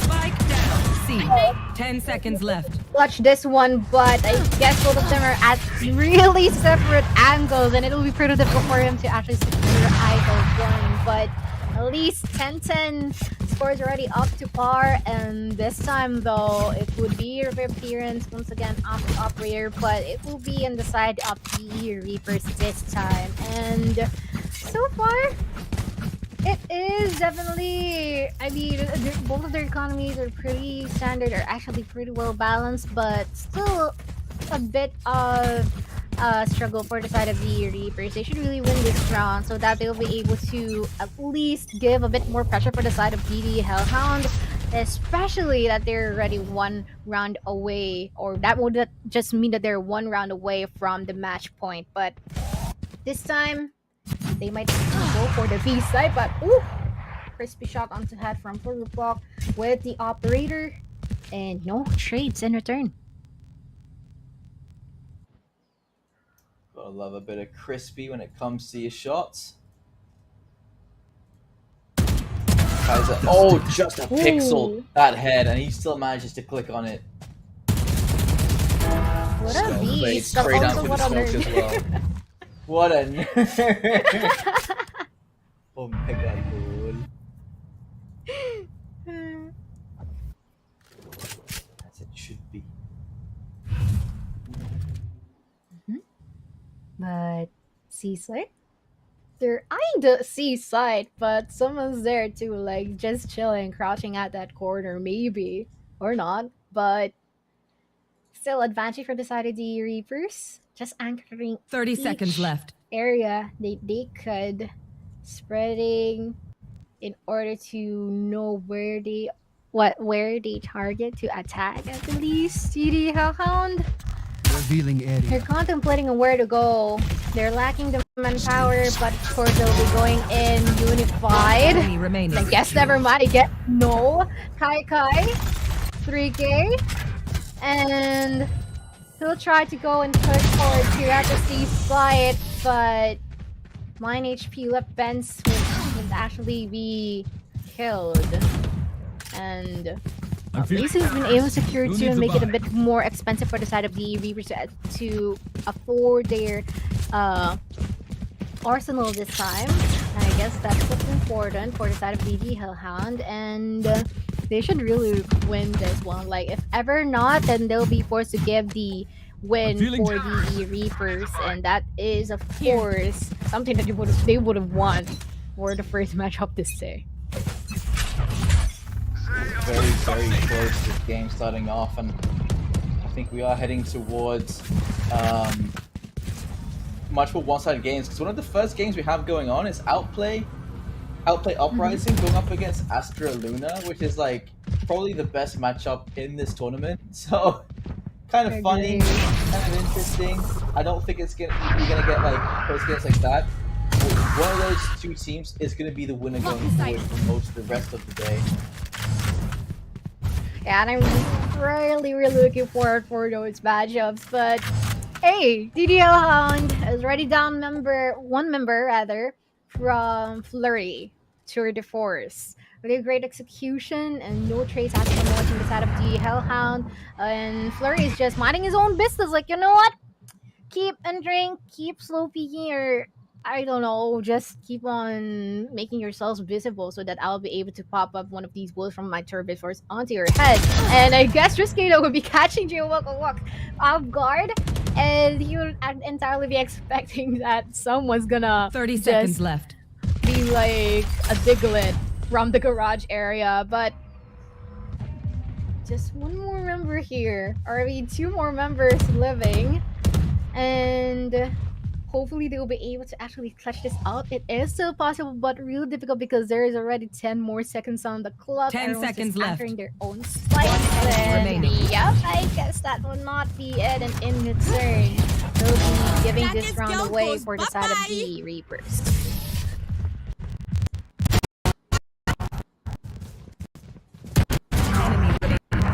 Oh, keeping them alive for now, but every single time it is just the very edge. It is getting riskier and riskier as the rounds go on. And difficult too. String together. Yep, That's absolutely. I need a drop.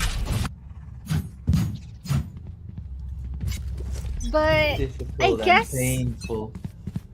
yeah, but now they have 3 ultimates here from the side of DD Hellhound, respectively the Cosmic Divide, the Lockdown, as well as the Blade Storm. So if ever they'll be able to actually reward themselves from that, then that would just mean that it would be more, it would be a possibility for them to go for another round. But JV though, that is such a really good shot from that operator, really shutting down Risque, and in return, Blade Storm no more for the side of DD Hellhound. And so far, no trades as of the moment, no exchanges happening.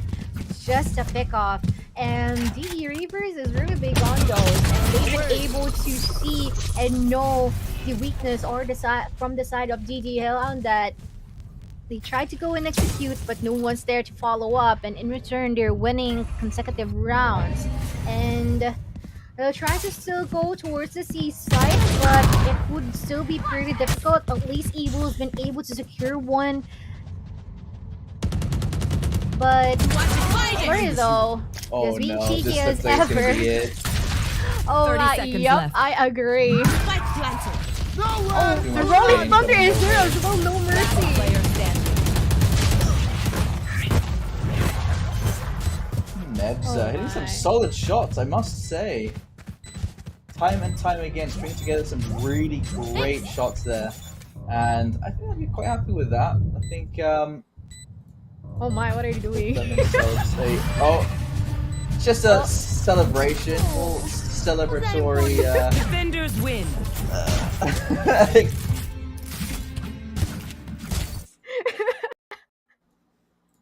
well, there you go. Well played. And you know, it was kind of back and forth. That towards the end of the bracket, I think that we're gonna get a little bit further and further away with those score lines. But yeah, DE Reapers, as soon as they got that match point, they just said, you know what, we just have to finish off this game. It's a defender side thing, and they absolutely did it. And a lot of their retakes, I don't think they were working too well. Actually, both teams, I think their retakes weren't great. But what they did do very well was thinning out the numbers by the time that they hit the site, and then going for the retake with the numbers advantage. They did that very well, and saving a lot of utility for the post plant as well.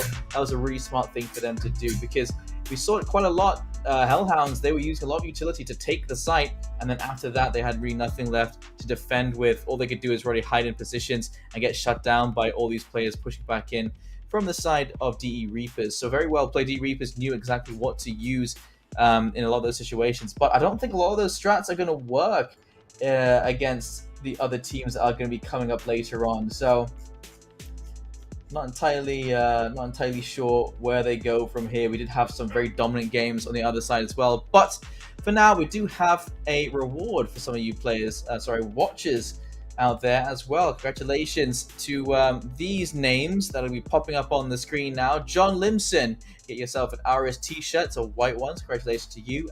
Second winner,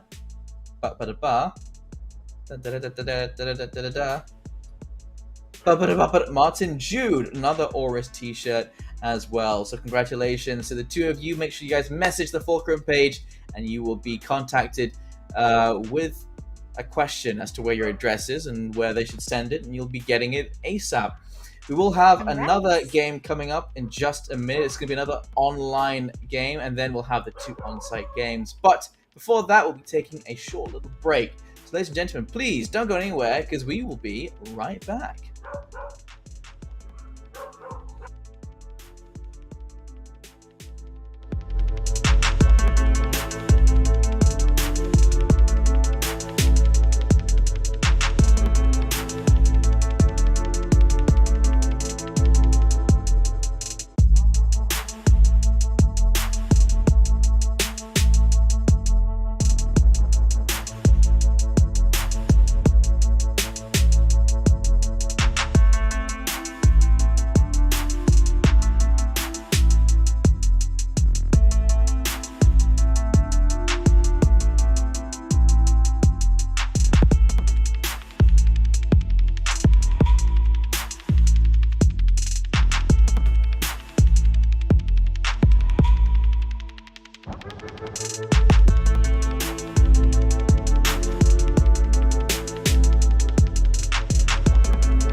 Hello there, my name is Jaeger. I'm a professional FPS shoutcaster and on occasion I'm a streamer as well.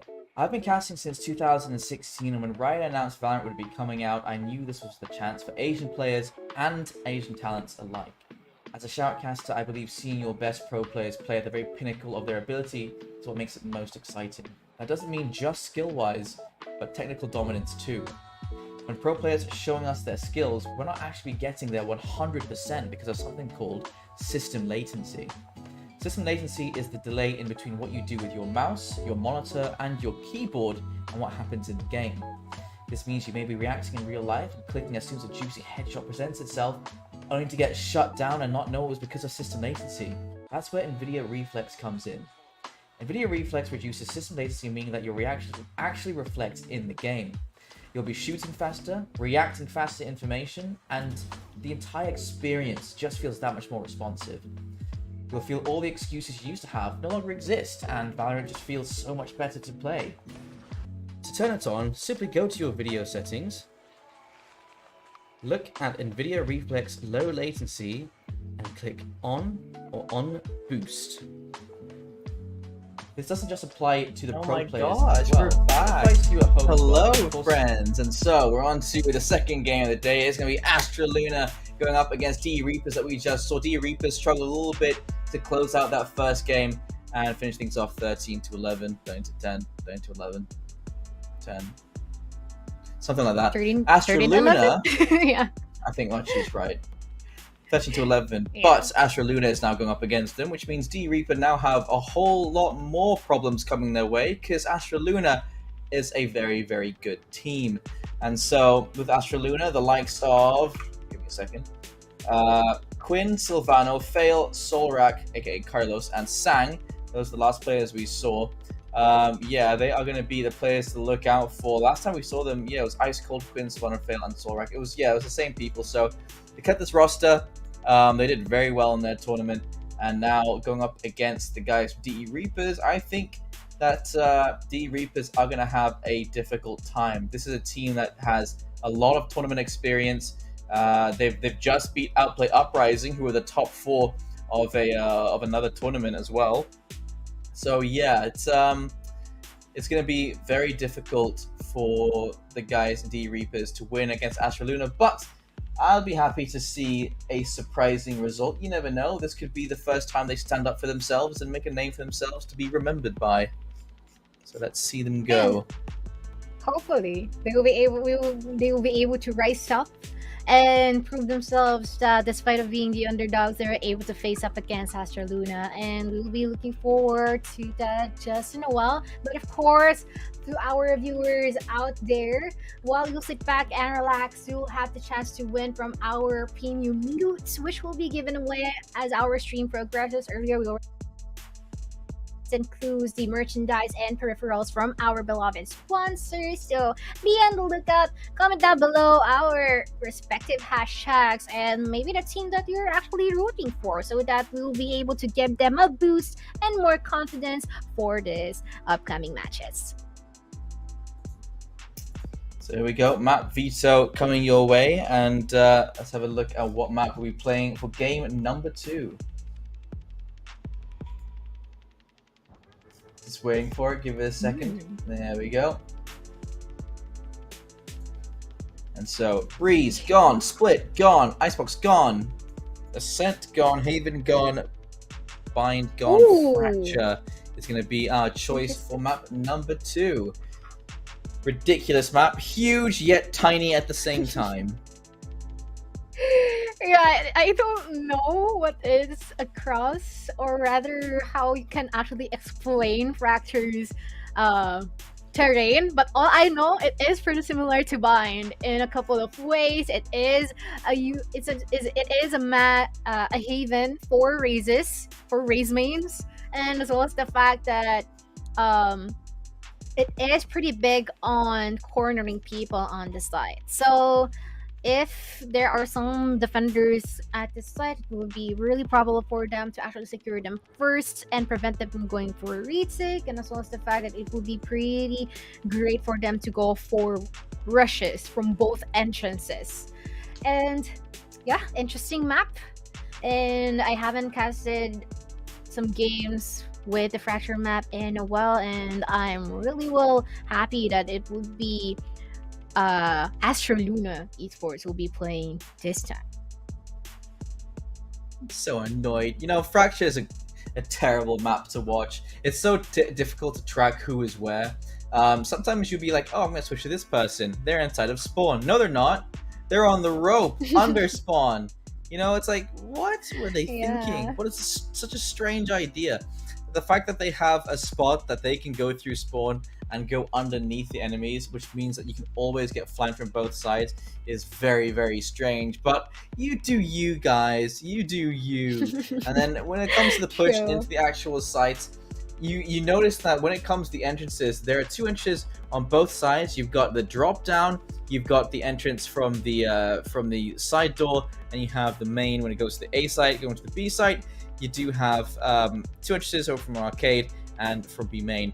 And the biggest problem with those are they are very small positions to enter from, meaning that you can get shut down from just those positions at all if you wanted to push into more open defense on those sides. So yeah, it's going to be a difficult time, especially for DE Reapers. Astro Luna, not only are they an established team, they have experience and they've played in best of 3s where Fracture is in the roster. DE Reapers, we've only seen them really today, a couple of times before.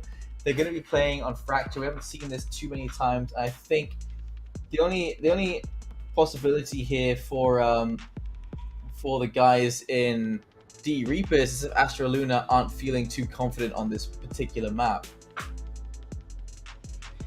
And I'm really looking forward. I mean, Fracture is fairly new, so I guess there are a lot of opportunities for creativity here, and as well as any additional strategies they can actually pull out here.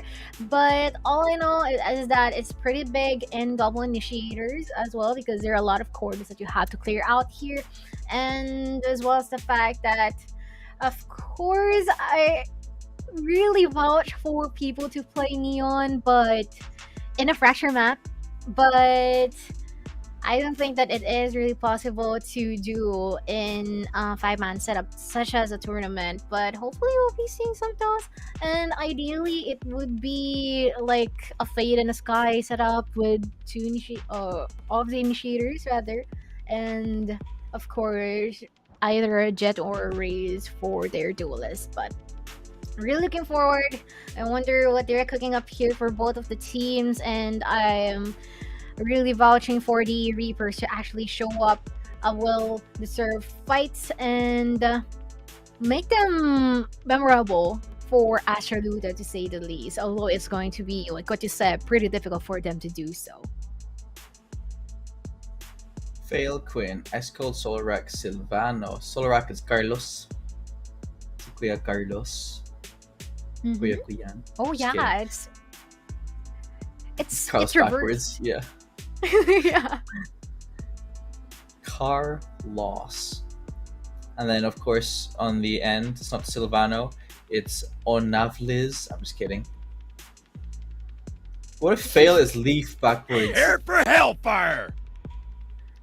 Leaf. Okay, Oh yeah, familia. Leave the fireworks. Okay, they're pretty big on the reverse. Think you can keep up? spellings here for the side of Astro. That's cute. No, I Nobody think he's escaped actually Leaf. Fail. I think it's just Carlos that's the for his backwards. It's Carlos. No but one what beats if me. he is really Leaf? No one. What if he's really called Leaf? Yeah. If you want to what if? play, let's Originality play. Jan. No one beats me. I No mean, one. it's a pretty good idea to actually reverse Prepare the for name. hellfire! I'm actually thinking the reverse of Face your Jaeger right now, fear! but it's pretty difficult for my brain cell or my lone na. surviving Clock brain cell ticking. to comprehend. But for our current team compositions right now, I guess they'll be having a cipher. Okay, it's not pretty. I Face mean, your fear. you can have a cipher at the A side, but you know it's not that rampant to be picked. Pick rate's pretty low, but I want to see them make this work, and as well as the fact that they'll be having double duelists, and Here. on the other hand, we'll be having a neon. And hopefully it works well, because once again, neon's pretty big in the Fracture map, and I guess I'll be going towards the A side this time around. So let's see what the Reapers got. Oh my. Very correct, Ecom, which is your name backwards. Quinn, already shutting down. I mean, This is kind of what I'm expecting. I'm a little bit scared for D Reapers going into this game. I'm afraid it's going to be a bit of a wipe, but perhaps D Reapers have a little bit more going for them, so let's see.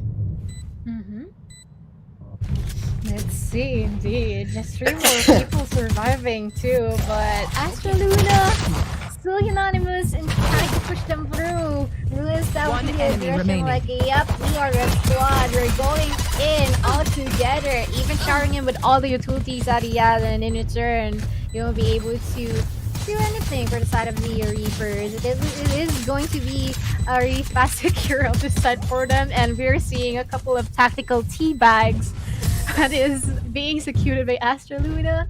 And this will just mean that they'll be having the chance to go for our SMGs or marshals. Tactical teabag's very important. If you don't do them, you lose. It's just that simple. Yep. But it can be a curse too, so No. better be careful.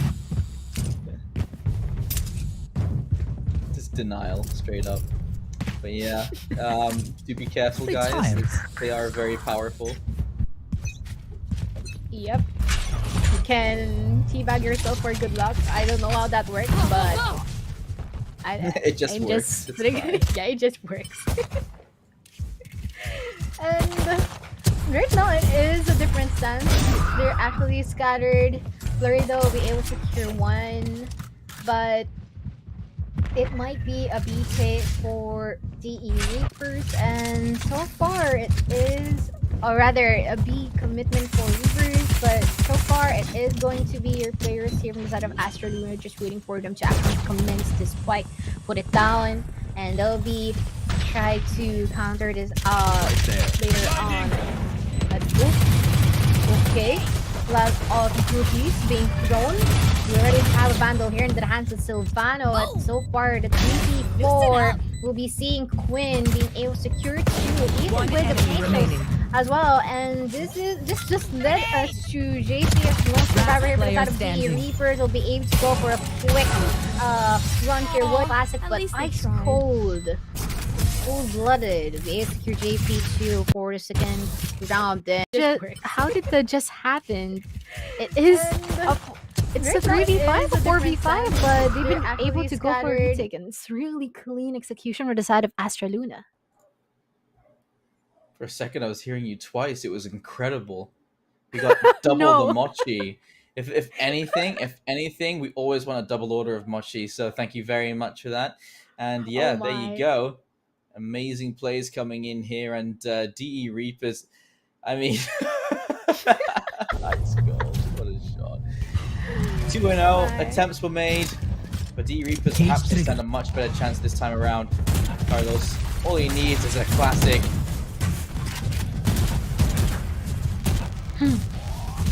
Is this the revenge arc for the side of the Reapers? Let's see.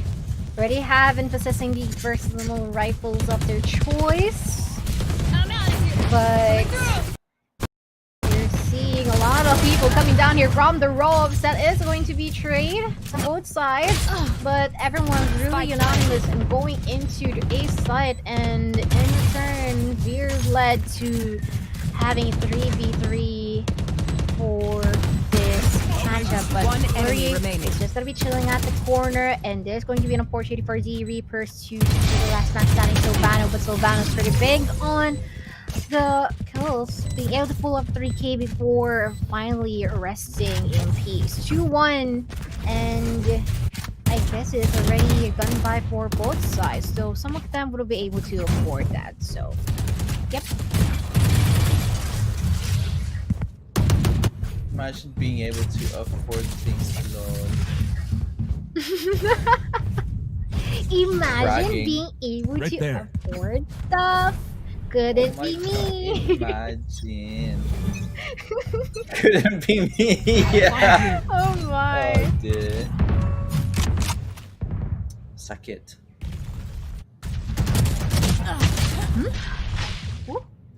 Good stuff from Davey, but there's a couple more hindrances that they have to face.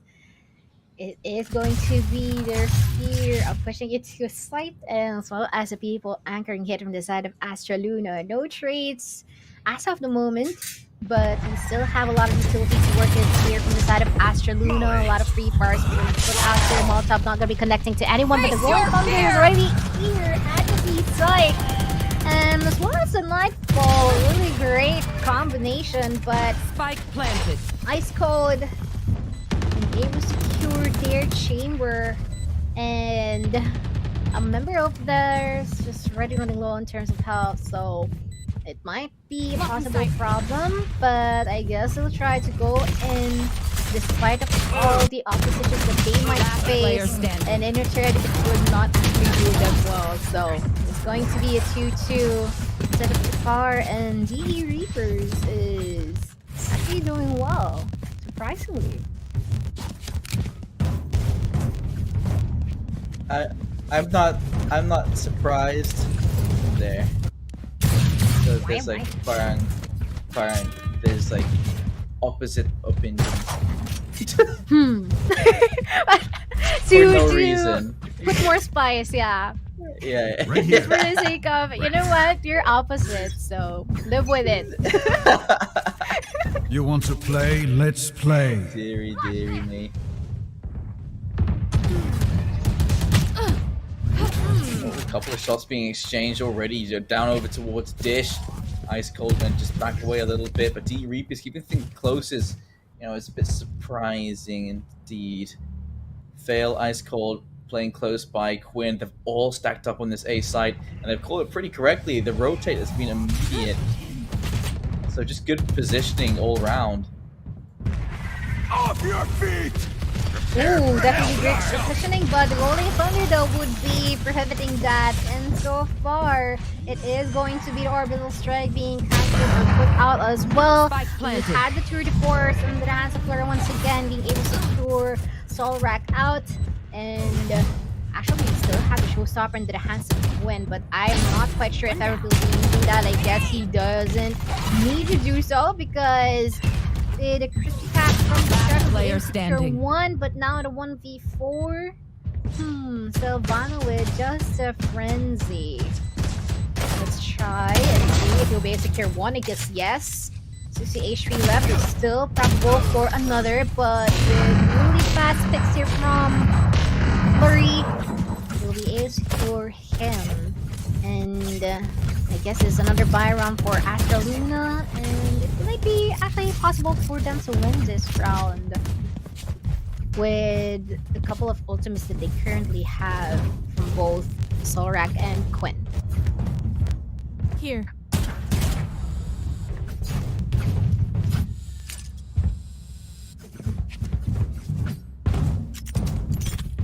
Oh, this is a nice spot. Let's go there. Advantage, but just for now, Astra Luna looking to bring this back into a 3-3. Flurry making his way towards B main, and this is the appropriate split that you expect to see. And yeah, once again, I'm just realizing this now. D Reapers, their roster, they are using some of the most recent agents, the most recent Duelist, Initiator, and Sentinel. Yeah, actually. But it just means that it would be a really good opportunity for them to do something unorthodox, because that would just mean that the other side would actually be expecting it, considering that, like what you mentioned from their team composition, it is quite interesting to say the least. But I guess this is another beat take here for the side of DE Reapers. There are already a lot of tracks here, and they'll be prohibited into pushing further because, of course, the rest of being found out is going to be lethal. But this time, though, with the 3v5 showstopper already active here, being able to not be connected to anyone, sadly, but 2v3, one crazy tap from the Headhunter, and a couple of trades. Ice Cold just simply securing the last man standing, dashing out quickly, and after it. So far, 3-3, pretty close. Just a trade of, not just a trade of casualties, also trade of rounds, to say the least. And we might actually see the ultimate here from JP, so it might be a possible possibility for them to use that this round, though. Let's see what's their decisions to be made here. Like, would it be good? Would it be bad? Let's see. It'll be great. 5 sure. Ooh. Well, that is going to be a good exchange to start off the round. And in terms of those losses, you know, losing a Sentinel, you do lose quite a lot of information. Ice Cold, he's still there, still tries to take that fight. He holds his ground, a brave move. And still, they will be securing those kills. Ice Cold connects to one, Kai to find one more, but Ice Cold is still hunting for more and missing his opportunity. Nebza, he's going to get found through the smoke. Ice Cold, that's unfortunate. A smoke bang as Carlos going to find one response. The 1 versus 2, Nebza, he's great at these. We've seen him do it time and time again. He's just waiting for a head to expose itself. The spike isn't down, so he has to wait towards the spots on the edge of the box and spot in the back of the site as well. 8 bullets remaining and trying to connect with 1 bullet left. Let's switch over. Oh, his camera is a little bit too far away for this fight. Goes for a wide peek, but Nebza, great clutch. He does it again. Sorak has been baited with the fake plant, and yep, another save round for the side of Astra Luna indeed, but I'm still looking forward for them to actually secure a couple of heads or more with the current shares that they have, and of course, you cannot actually underestimate that because they might be even have the chance to pull off an thrifty round. So, yeah, I mean, it's the pull up is the key, guys. So far, B-side again is probably their ball here. But hopefully they'll be able to get some guns if ever they'll be securing someone in the process.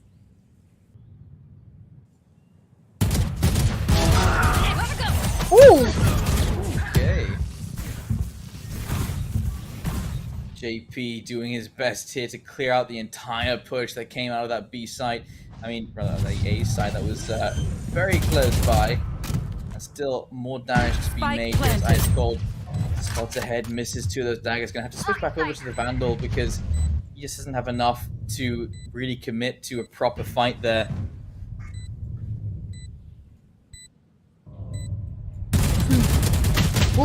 Okay. Couple of heads. Last player standing. Feet together, but Ice Cold was still the Blaze Storm. This is still possible for actually not connect those Cyrus, sadly not. So the Reapers. Oh my. I mean, my butt is clenched the whole time that round, but okay, here's a replay. Fair enough. Man. I actually thought that they can actually play well with the Blaze, and sadly, man, it didn't connect.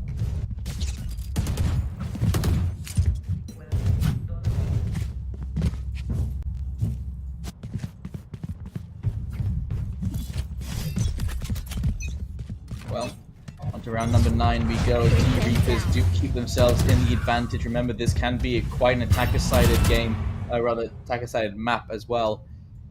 So make sure you are maintaining your expectations here.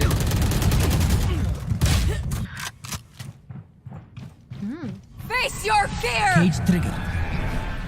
JP is pretty big on doing or securing 2 in a row. Like, the more he secures 1, it is pretty sure that another is to follow. And it's doing great, playing for their team, and this just means it's better advantage in terms of space and of course manpower. But so far, spikes being commenced here at the P site. It is usually the area that they come into. They're abusing the side at the moment because it's pretty easier for them to penetrate into, and as well as the fact that it is pretty easier to gain knowledge on where the enemy would be. But I guess we're seeing some head flying, and actually this is going to be a win for the side of Astra Luna. Final securing 3, and it is pretty rare to see a controller popping up, but here it is. File as the guy.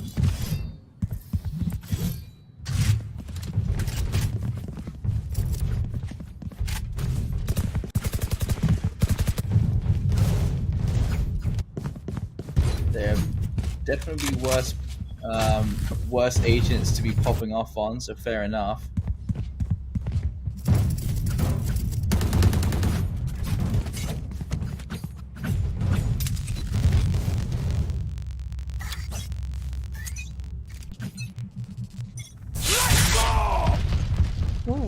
Here we go with a Rolling Thunder just to slow down. They go for a huge push coming out of that B side. They are trying to aggress them, and one connects, and ice cold great double headshot there. And with this big push coming in from the flank, I'm going to send out a molly to pick up the spike. That's going to delay them. That is going to be the 2 versus 1 on the retake. 2 versus 1. Brusco brothers might be going in. Kai all alone. Let's see if Kai would actually do something about this and will be able to secure them both. I guess not. And yep, that's the struggle of peeking a bit slower than usual. It is the risk of having the enemy being able to prepare the crosshair beforehand. Before you even swing, you're already dead. But 5-5. And some of our members here from the side of the Reapers would be able to actually afford all of the rifles that they would need. And in return, they'll be forced to go on a slave round. I mean, one might be able to afford the Vandal, but that is a risk. And they have 3 ultimates available, so they can actually utilize this, though it is not recommended in an eco round. Maybe the next round is possible, so... Let's see. Tour de Force already activated as well here for the chamber from the side of the Reapers. Hopefully they'll be able to secure someone from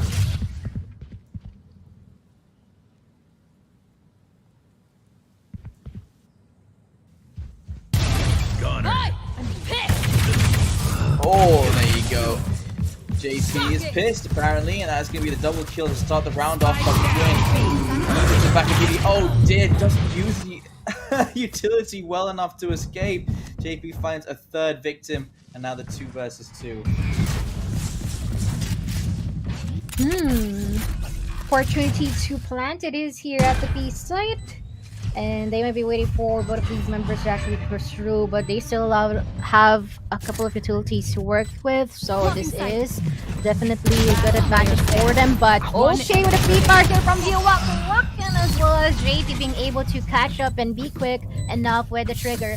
5-6, and last round in the hopefully Astra Luna will be securing this last round, so that it would just mean that they'll be on to a reset for the upcoming round. And pretty close, but in terms of prowess, I think it would be shifted the moment that the side swap, most entirely because of Astra Luna's team composition with their breach and a couple of duelists. Keep up. Like, what could go wrong in an attacking stance?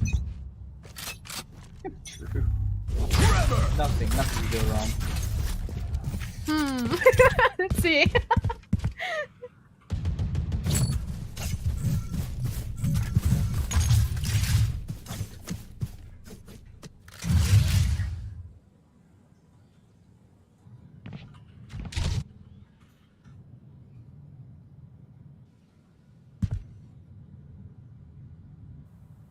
Slow push back through their own spawn. And it is going to be a slow push towards the A site at the moment as well. They put themselves up in dish. And so playing from drop, that does give you a significant advantage for the players pushing into the site, but you do have to jump down, which you do lose a lot of vision on that retake. You can see they're just slowly backing out. Face your fear! 2 ults make their way over towards the A side. They completely vacate the B side, and now they rotate over towards the B side as well. This is D Reapers trying to 5-head this round. Cage How many IQ points do they need to 30 seconds left. do this? Carlos here. spot them when they rotate back through, so they go for the full retake in towards the B side. Open up the sky. So passively up at the moment, huge strategy here, but just as I was saying that there is already a couple on the ground, even more But Ice Cold though with the daggers, just trying to see if anyone will a victim from those. Showstopper not gonna be connecting one to enemy anyone, remaining. but will indeed inflict some damage. Paint shot still available for them, and Gwen just popping off, even pulling off a 3K at that round. Switching and sides. This is already the swap. We have set a bit of our expectations earlier on, and we will see if ever that this would actually benefit them in the long run, or will it be the other side of the sword. We're not quite sure. Hopefully they'll be able to get an advantage this time.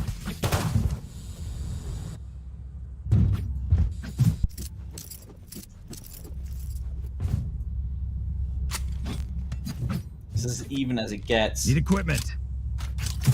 And do I think that Astra Luna are gonna dramatically pull ahead here? No, of course not. That would be favoritism. But also, I feel like they will. So let's see if that happens. Flurry has to immediately teleport out as the flash is going to block a lot of his vision. Ice Cold straight up into tower. And with the frenzy in hand, he's cleared the site already. And they can get that spike down ASAP. As small gap in the smoke means they can take a fight over towards the spawn. That's going to be the spike down. And they haven't lost a player. They have lost a significant amount of HP on Ice Cold though. Pero wait, teka lang te. Oh my gosh, it's so far Last 2v5. player I standing. guess Astra Luna hasn't been able to actually react against them, and the Reapers are just actually rushing them in, being able to come in 2s or 3s, and in return they've been able to pull up that retake, which would just mean that the next round would most likely be theirs, considering that they'll be able to afford a couple of flickers once again. But still, Astra Luna will be able to make it a bit more expensive for them to afford that if ever they'll be able to secure some of them this round. And I guess the same thing of waiting for the same algorithm of going for the retaliation at the third round of the second half, but let's see if that would entirely be the case, because I might be wrong and I would love to be proven otherwise. So I'll find you. it is going to be an 8 take for Astra Luna, and they're waiting for anyone to actually push forward. And JP, they're falling down. A lot of shots here from the Spectre, and we know where it is good at. It is in mid-range and short range, really being able to overwhelm some members here on the side of Astra Luna. But so far it is going to be, despite being commenced, it is already down here, and some shots already connected here from the side of the Reapers. And also the fact that we'll be left with Tio Waku Wak, and so far we're trying to contest, but sadly we had no chance against the two members, just waiting for him to actually pick, and in return Astra Luna was able to win it. Process of that, you do lose quite a lot of money for your defense, so they are gonna have to go for a save here. Bonus round for Astra Luna, and Quinn has actually used all of his money, so has Silvano, to make sure that they have Vandals and Phantoms available. Just Vandals, apparently. So here we go for round number 15. Will they hold on to this lead? Because so far we've had nothing but close games, and this is so unlikely. How is it possible? How is D Reapers keeping up with Astra Luna?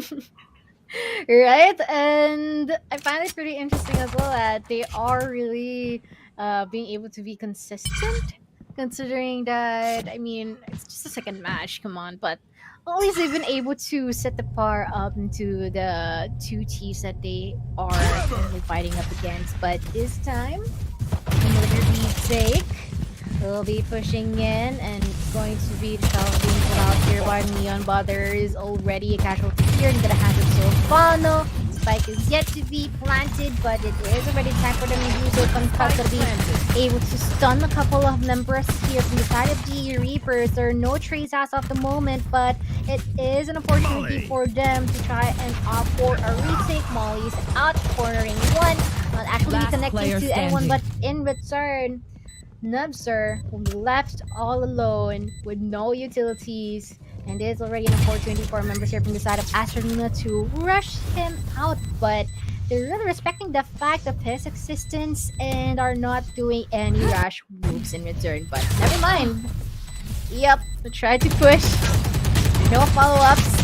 And I guess there will be it when we try to go and compensate with Ice Cold's loss, and it is going to be an 8-7. Astroluna will maintain a lead for now. But we'll see a full response coming in from DE Reapers. The only non-vandal on this entire server is the shotgun in the hands of Kai Kai.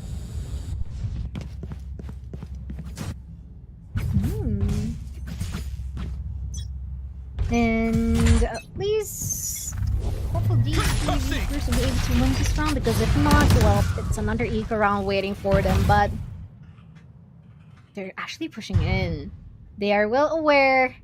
They're actually confident, and hopefully that confidence will be well rewarded, because there's a lot of abilities they're putting up here, a lot of ultimates as well. Rolling Thunder, knife one as well, but then touch here from the Neon.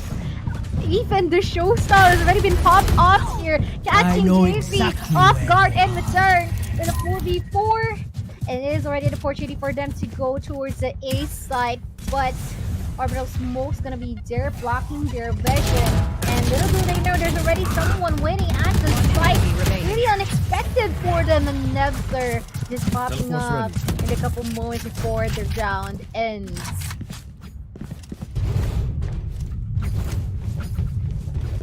I need equipment.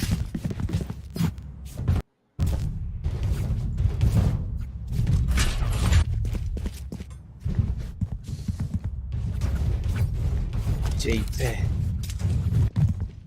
JP.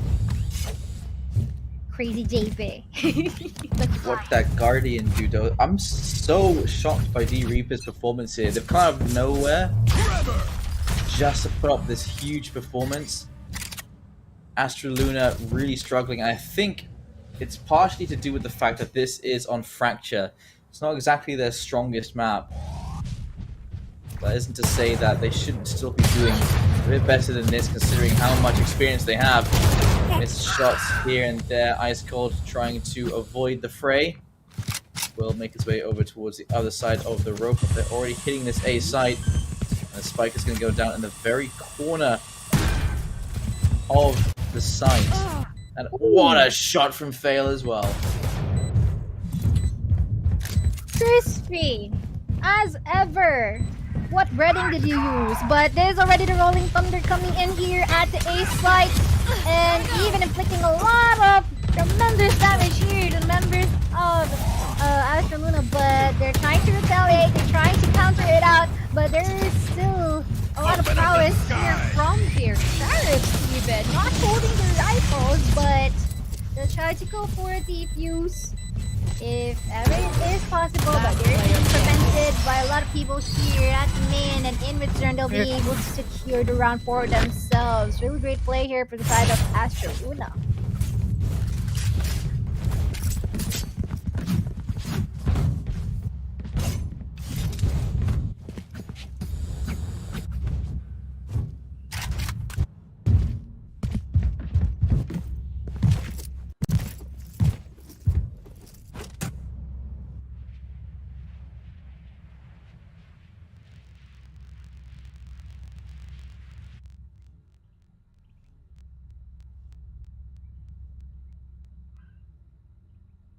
Now they're talking about how they're gonna spend their money on drinks for perhaps tomorrow evening,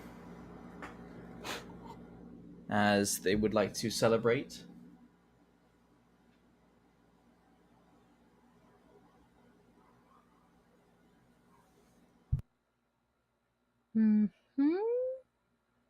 Time out though. I guess I actually agree with what you said from earlier on. Like, I think they're a bit of a struggle, considering that Fracture may not be the best map that they can actually play into, but it's still alright. So I find it interesting. But I guess it is definitely an opportunity for our members here from the side of the Reapers to establish their prowess and make themselves known that they are pretty comfortable in playing the Fracture map and they're pretty confident in doing so. But this time, you'll be seeing two players here at the dish. And I guess that is a bit reckless. Nebster trying to go for the jump. And sadly, no trades being put out here. But that's going to be the C's being placed. Trying to counter anyone who's gonna try and go in. But sadly, the timing is off. So sadly, it will not be connecting to anyone. Down A. And the Sheriffs are actually doing well. Or rather, the Headhunter too. But the spikes being planted here at our ace site. Second here.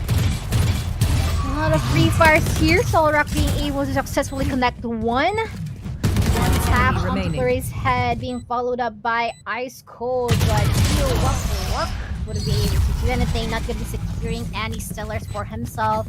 And in return, 10-8 is our score line. Every single time, it seems to be Astraluna stringing together 2 rounds. And then it's been a little bit back and forth, but D Reapers can't allow that trend to continue because they will be on the losing side of it.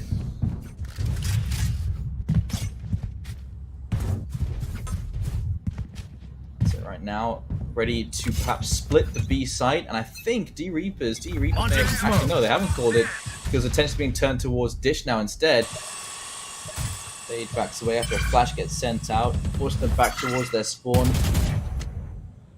They're playing very, very loosely with their defense in the A side. This spike could just drop into A without any kind of resistance.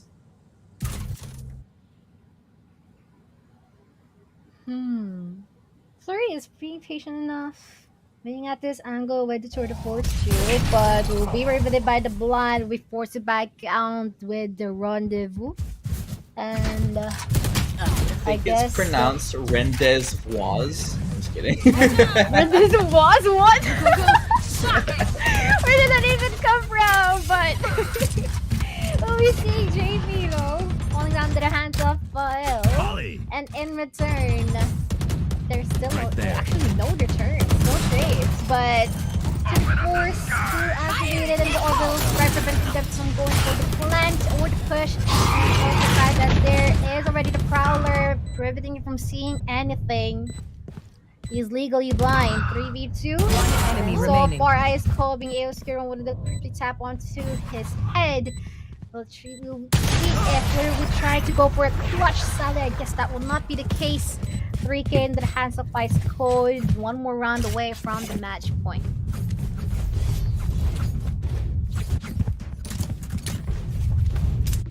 It's the first time Astraluna have actually strung together 3 times in a row, and they are getting close to closing out this map. It's going to be a safe D Reapers, and so Astraluna, unless D Reapers can pull off one of the rounds that Astraluna have been stealing away, D Reapers may find themselves on the losing side of a 12-8 scoreline.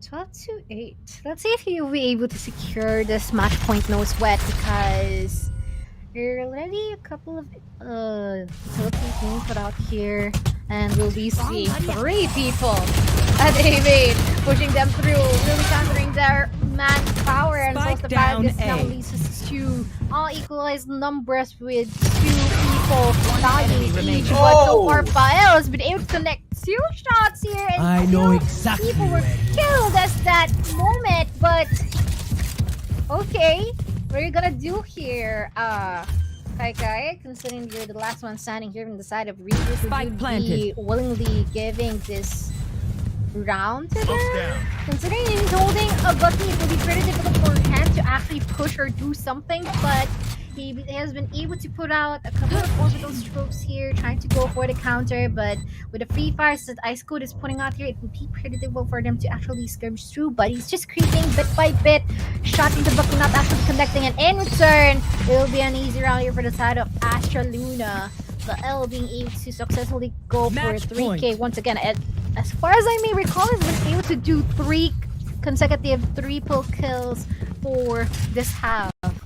Really great performance here from Vael, and as well as the fact that they have 3 ultimates active here from the side of Astra Luna. So if ever they'll be deciding to end this right here, right now, then it would be really manageable. At least pretty easy for them in doing so. Where does this chamber intend to play with this operator? Because, oh dear, he's not even near to where they seem to be pushing right now. It looks like a split towards the A site. Chambers is staring down Arcade, and he may not even get the chance to use an operator in a long range position. Oh, the timing! As soon as he turns around, Nebza gets caught out. Savannah's going to be catching JP as well. And suddenly, it's a 5 versus 3 on what looks like the last possible round. Oh my. 3v5. Doable, but fairly difficult. Still have a lot of time to work with here. From Astra Luna, they can still take this methodically. They're really respecting the fact of, regardless of the numbers, it is still the presence being put out here by DE Reapers. And in return, Kai will be putting down the hands of Solrak, and as well as the fact that it is already unfortunate for them to actually just barely place down their already planted. All the strike activated. Geo would be eliminated by the orbital strike as well. Congratulations to get 5-round advantage against the other side for DG Reapers. Scoreline apparently for Astra Luna. I had a feeling they were going to win, but I didn't expect the game to be so close. So a surprising result, but still that will be DE Reapers, our first winner now, our second loser for the day. Wait, that sounds rude. Our second disqualified for the day. And well, Astra Luna will be moving ahead in the brackets. We have actually got a couple. SRD have moved forward. So have the Demon Dogs Diablos. Team Silent have moved along. Team Golteb and TCAG have all moved Golteb ahead. buff. Golteb buff. As Interesting you said, backwards. Interesting indeed. But there you go. That is going to be it for the second game. And we do have 2 more winners for the giveaway. And so, first name up. Wheel. Clarku. Ikaw na. Clarku. And our second winner is... Congrats. The second winner? Dun dun dun dun. Hey, Lawrence Ocampo. Congratulations for being one of the winners, or 2 of the winners of our August t-shirt. And I guess it would be them. Just message them the page so that you'll be able to claim your prize, drop down your address, and of course wait for the item to be shipped and claim your reward from this giveaway. Congrats. Congratulations. And so we're taking a short little break before our game number 3, and it will be the on-site games from now on. So get ready for some LAN quality in just a minute. It's not actually like a LAN cable connecting to the computer, whatever. We'll be right back after this short break.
Hello there, my name is Jaeger. I'm a professional FPS shoutcaster, and on occasion, I'm a streamer as well. I've been casting since 2016, and when Riot announced Valorant would be coming out, I knew this was the chance for Asian players and Asian talents alike. As a shoutcaster, I believe seeing your best pro players play at the very pinnacle of their ability is what makes it most exciting. That doesn't mean just skill-wise, but technical dominance too.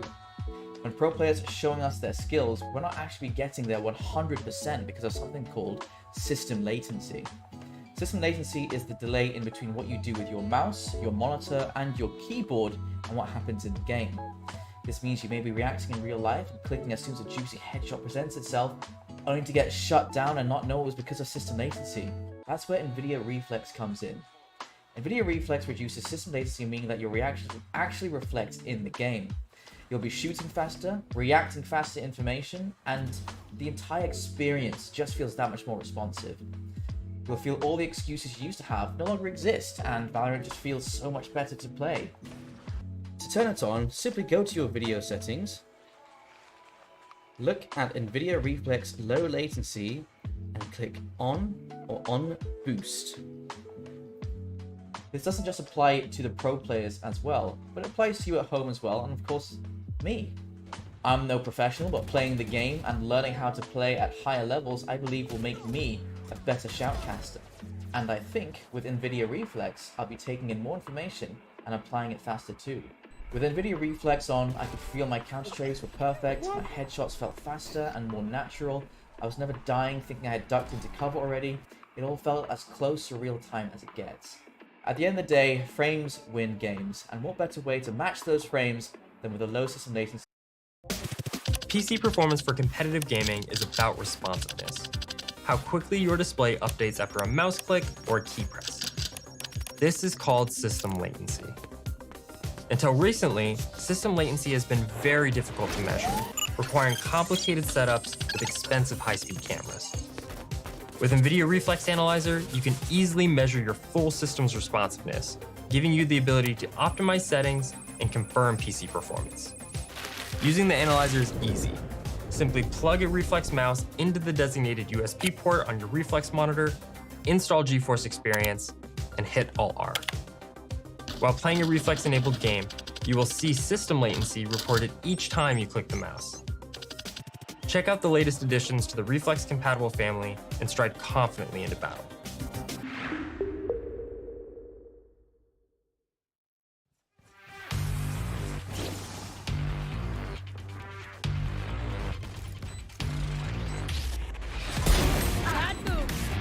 One enemy remaining.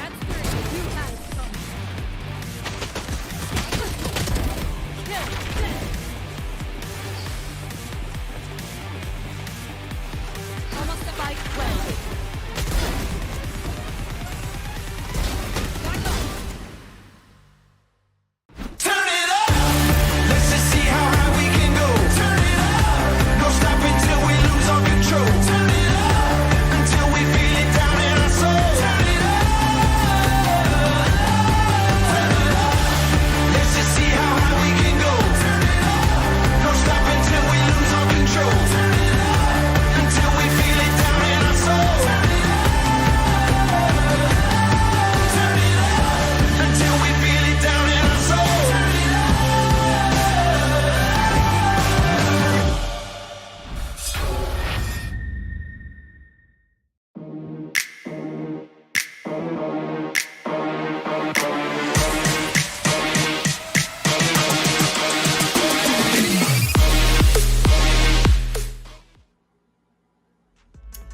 Luna versus SR Dragons, our next game coming up. My name is Jaeger, joined by Mochi, and this is the Duality Tournament sponsored by Rapu, NVIDIA, PC Express, and TNC. Here we are once again, and you do have a couple more giveaways still coming your way, but first, game number 3, and this is going to be between Luna and SR Dragons. If you're wondering, who is in SR Dragons?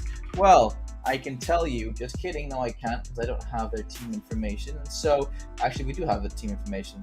It's Blade, Mr. Dope, PGS, Sheeny, and Avery. So, Sanguine Rebels, that is what SR stands for, and they are here Well, I am Mr. Dope. I think that is Dope Man, the same old Dope Man that played before, unless they're playing with SR4. So yeah, Looters Club. There you go. But Astraluna, you've seen them. Quinn, Silvano, Fail, Carlos, and Sang. I think that SR Dragons are going to do a very good job here as well. But we've already seen every time I've predicted something, it's ended up being a close game, and I expect it's probably going to be the same here as well. So let's go for close game number 3, shall we? As soon as the map veto is up, we'll be ready for that as well.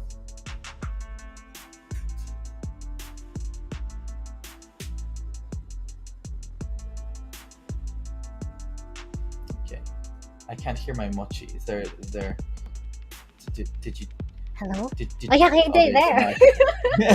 Okay, I'm alive. Once again, of course, we'll be seeing and we'll be having a giveaway after this match, and of course we'll have the chance to win of our merchandises and peripherals from our beloved sponsors. So keeping your eyes peeled and do the stuff that you have to do down in the comment section below. Share, like, comment, and of course support our sponsors and of course this tournament. And if you can drop down your biased teams, then why not, right? You can put out some sort of or sprinkle of morale boost for them as well. So yeah, can't wait. Who do you think will win this time? I am going to place my predictions on SR Dragons. Just because they have dragons in their name, so it's like, how could I not, you know? Sound cool. Or, I mean, You get it. Luna or dragons? Dragons has to be. Are- You can't. If you okay, choose okay. against dragons, you're strange, you know. Yeah. I mean, guys, who will love dragons, right? Like, hello? It's dragons. Like, They're dragons. yeah, they're dragons. You would have choose dragons? Man, shame on you. Anyways, we'll be heading into our map video just in a while. I guess we'll just wait for the whispers of our director just in a bit. And I guess we have already 2 maps down. It is the Haven and the Fracture. But seems like I've been hearing whispers in my ear. What is it? Yeah, it's a little whisper. Don't know what was said, but you can always assume it was something good. So, you know, keep that in mind. Oh, 3 minutes break Oh. first. Okay then. Well, ladies and gentlemen, first a giveaway. No, I'm just kidding. We are going to be taking a short break before the next game starts. And so, ladies and gentlemen, hold on to your hats because SR Dragons and Astraluna will be starting in just a minute. Don't go anywhere.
SR Dragons, Astra Luna, the battle for Moon versus Dragons. Oh, we're going to communication coming up in just a minute. So get ready. Hold on to your hats because it's going to be the fight you've been waiting for. They're going to be jumping into the map veto right now. So let's jump.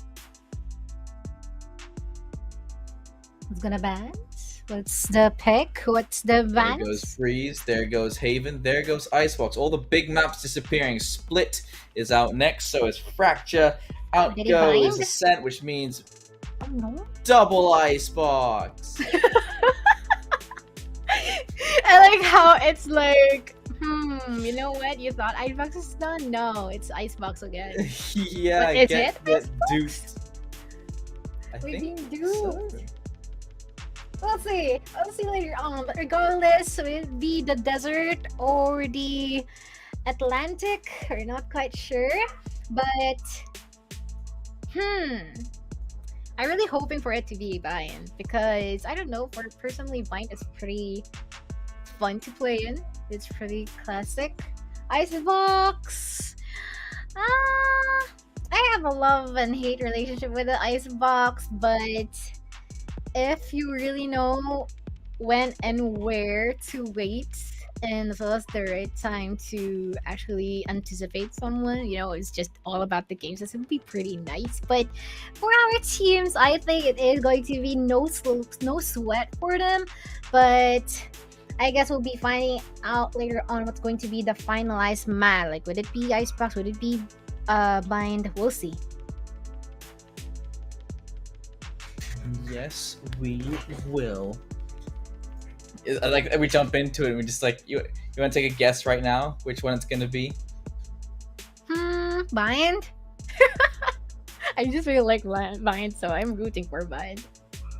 Not sure though if that will be it because well, Bind's pretty quick too, to say the least. Like, it's pretty quick. It really promotes really quick matches all because of the teleporter and its skill that gets rid of the mid part of a standard map here in Valorant. So yeah, hopefully it'll be fine. But if it's Icebox, it's fine as well. Like, I'm down. I like Icebox. I mean, it can, like, ever since the changes, it has been interesting watching the defense happening over on that B site. But yeah, see, this is a difficult thing. If you're a team that's good at Icebox, lucky for you, there are 2 Iceboxes. So if they ban one, they can choose the other Icebox. Meanwhile, if you're bad at Icebox, you have to face 2 Iceboxes, and it's really, really scary and difficult. It's Fracture now. What? Hello? But yeah, again, it is a roll call here for one of the teams. We'll be having the same lineup here from the side of Astra Luna. And for SR Dragons, is it Sanguine Rebels? Right? It is Sanguine Rebels, Sanguine right? Dragons. Yeah, it's Sanguine Dragons, and it is going to be WWC PG5. How would you actually pronounce that name? I'm just gonna call you PG5, okay? We also have Avery, Schnee, Blade, and Mr. Dope. So I guess there is already a really good reputation that's been put up here by Mr. Dope from my co-caster Jaeger. So I guess we'll be expecting something from you as well as your other teammates, and we're highly looking forward. And yep, I guess it is indeed going to be an Icebox map. And why is his name PG5? What is that? It's like Parental Guidance 5. What is that? Parental Guidance. I'm not straight sure. I'm thinking of other like names that may arise from this acronym, but nah, not thinking of any. Like, is that crypto or something? Could be. I guess Who not. knows? Yeah, But yeah, maybe. I think it's definitely confirmed we're going into Icebox. You can see from the right side here. And so waiting for those first picks. Always the necessary picks here. Sova, Viper, Sage, Jet, and then last might is be a pretty much potential. optional. Yeah. Yeah, it could be a Sky, it could be a Breach, it could be a Fade. You know, it's fairly recent. Mhm. Could go for another Duelist. Sometimes we do see that. Normally, Double Initiator is my favorite here, but those 4 I mentioned, those are pretty much non-optional. Yeah, it's pretty. I don't know. It's not just standard. It is already a necessity. So it'd be much more expected. And as far as I know, Icebox is pretty keen on mirror matches. Like one lineup may be on the other side as well, just because of what you've mentioned, that it is pretty easy for them to hellfire! go for that lineup. You want to so that play? it'd be Let's much easier for play. them to execute. But I find it pretty interesting to have Brimstone in this map. It's the first time for me to see one, May and it wind isn't guide your behind blades. Carlos. Looking forward what he has up Prepare his for sleeve. hellfire! And I guess it's the same thing here May for wind Satis guide your as our blades. dragons. I guess Viper No more. one beats me. No one. Okay, mia familia. Leave the fireworks to me. You want to Mirror play? match? Let's No? play. Okay, no, it's not. It's a difference in terms of their one of their Spike down, initiators, B. I guess. But oh, what? Last player standing. Okay. Well, start very well then. Just an immediate what? shutdown coming in from the SR Dragons. As Fail he brings himself back into a 2 versus 1, but PGS instant headshot there. That is going to be the first round going the way of SR Dragons. Did we just parkour? Did we time travel? It's already second round. Let's go.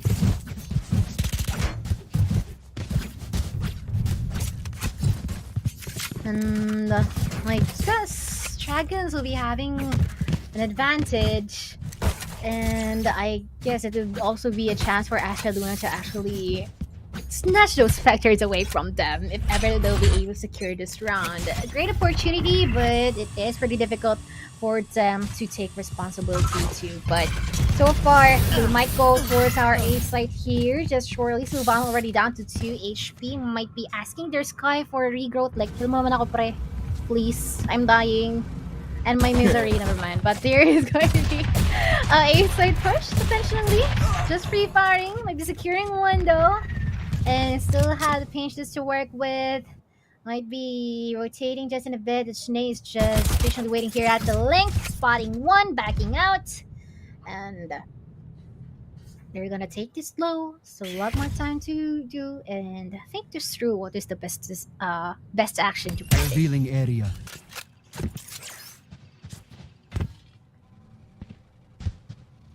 Sheeny. So sheeny. Sheeny.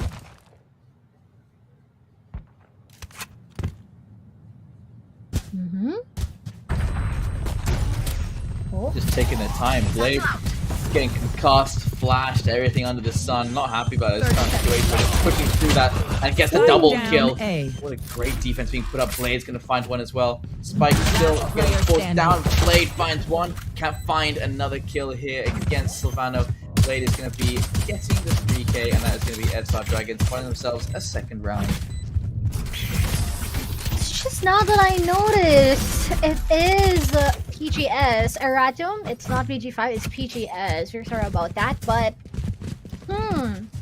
so far PGS has been able to do really well earlier on, like just slapping into the orbital smoke, securing a couple in return, and led them to the victory for this second match. But this time though, it is a chance for Astra Luna to do something about it, at least for another, since they currently have their rifles at hand, and it would just mean that they'll have a greater advantage in long-range fights. So hopefully they'll be able to do something about it. But we're fine though. Ready good part 2. Major trade here by Avery.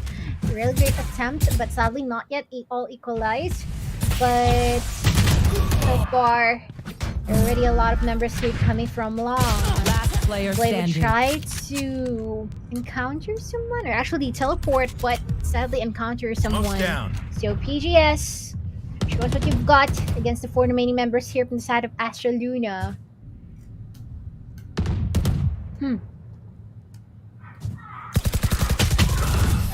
Oh my.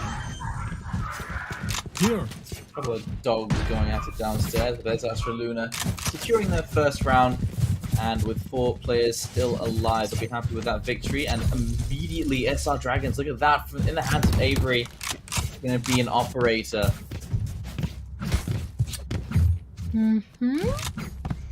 And you know, the risk of having an operator, it might play good, might play bad, but hopefully not bad. But it is in the hands of the chamber.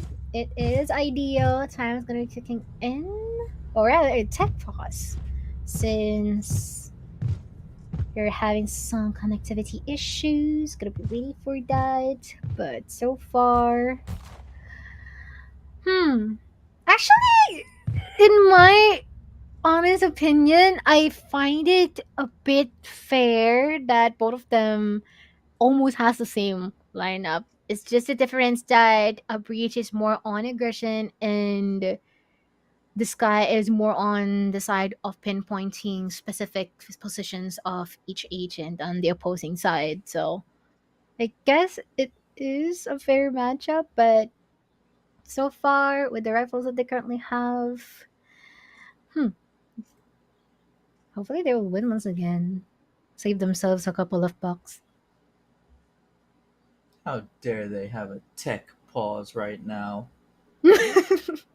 What are you trying to fix? The match? I knew it. Are you fixing the matches? Okay, as is, never mind. I don't know, maybe your players are suffering from something. Okay, yay! The dude has reconnected. The boy Silvano himself. I guess we'll be for showing just in a bit or just in a while. And we are seeing the wonderful terrain in a black hole below bind.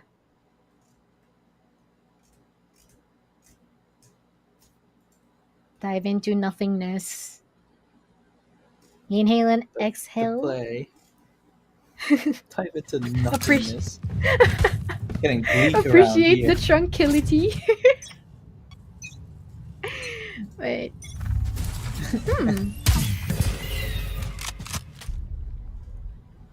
A site. A potential pursuit from Astra Luna. A couple of detections, but not entirely enough to cause eliminations. And they'll be rotating here towards the B site just in a bit. And I guess this is already the area that they'll be pursuing just in a while, because this is a game of first. Who will be able to do the first move after all?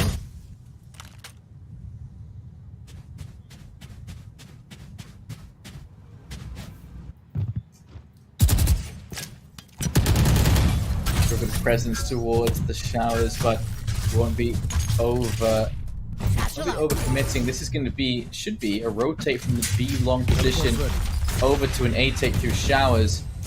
Avery is putting down a teleport so he can get back out of this particular jam. Avery is going to connect the shot onto fail though. And those shots are still ringing through. Shaney going to be peeking in, finding another kill. The teleport's finally come through, but he made a couple free players over towards the A site, and Brimstone is already hiding down mid. They get caught on the open. A spray down is going to connect. 13 seconds remaining. They're pushing down from long. Another connective DPS. And he's looking for the last one. Silvano, he's going to connect the kill, but it's going to be Mr. Dopeman finding the final kill. And 3-1, SR Dragons looking confident. Crazy aggression here from the side of SR Dragons. They've been able to go and win the round with just one casualty from their side. And so far, we'll be having one ultimate available for each or both teams. It is going to be the Orbital Strike for the Sanguine Dragons, and as well as the Showstopper for the side of Astra Luna. So it might be a potential that we'll be using that this current round, though for the ones who are resorting to an eco round, I guess not that much. So it is already another tech pause. Just gonna chill, inhale and exhale once again, feel the breeze, feel the desert. They don't get too many of these, so unfortunately, someone is suffering from a bit of an internet problem. Not their fault, but it does Yep. make things more difficult for your team. Breaks the momentum too. It's gonna be a struggle later on. But yeah, it reiterates what Sir Fluffy said from the pre-show. Like, there are a lot of talented players here just being hindered by either their hardware or connections, sadly. Hopefully that will be solved in like a couple of years, not sure. Still, esports is gaining its popularity here in the Philippines. Hopefully it doubles or triples as time goes by.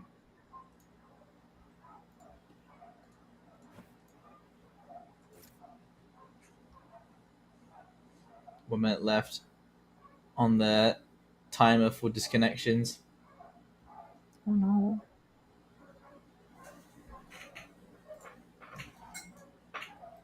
Hopefully he reconnects beforehand so that they'll be able to play in one piece. But I'm not seeing any movement from Silvano. Or rather, is it Silvano or is it their chamber? From the side of SR. Mostly. Move, man. Alright, what the heck? Why are you not moving? You're supposed to move.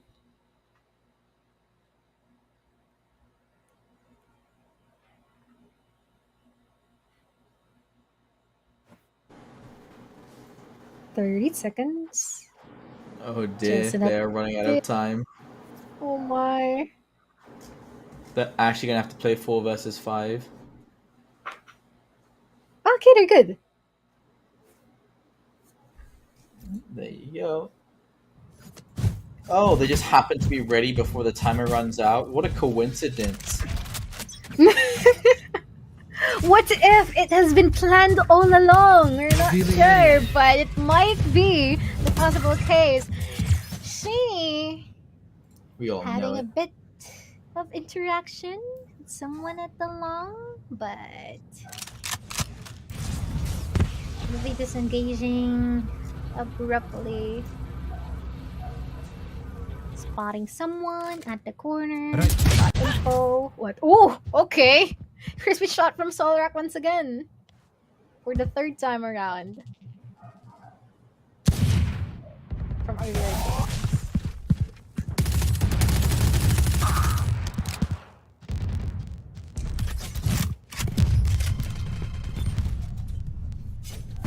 B side is entirely available for them to go into, so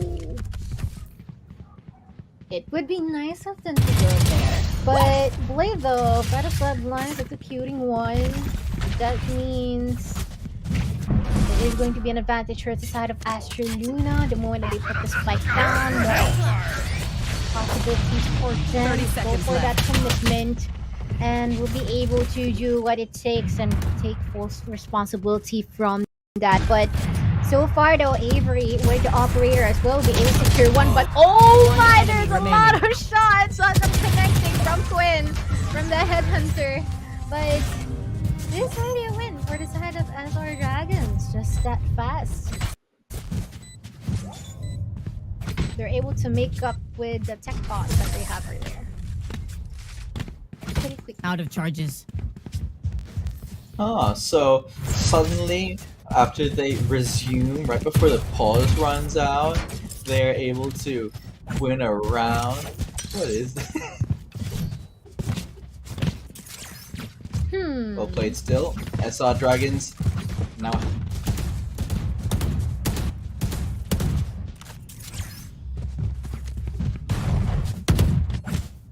On just because they can. Hawk out!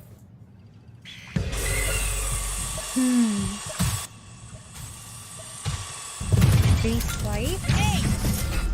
will be attempting to go towards the site. There's already some scratches here and even someone being eliminated already finally out of the map, and we'll be adding to that further as the round progresses. And so far, spikes being put down here. Sheeny is unbound, but will be accepted by Ice Cold, created by Avery, and in return, TGS and the lone survivor here for the side of SR Dragons will be attempting to secure someone successful in doing so, but not enough to entirely win the round for themselves. And yep, more guns for Astra Luna.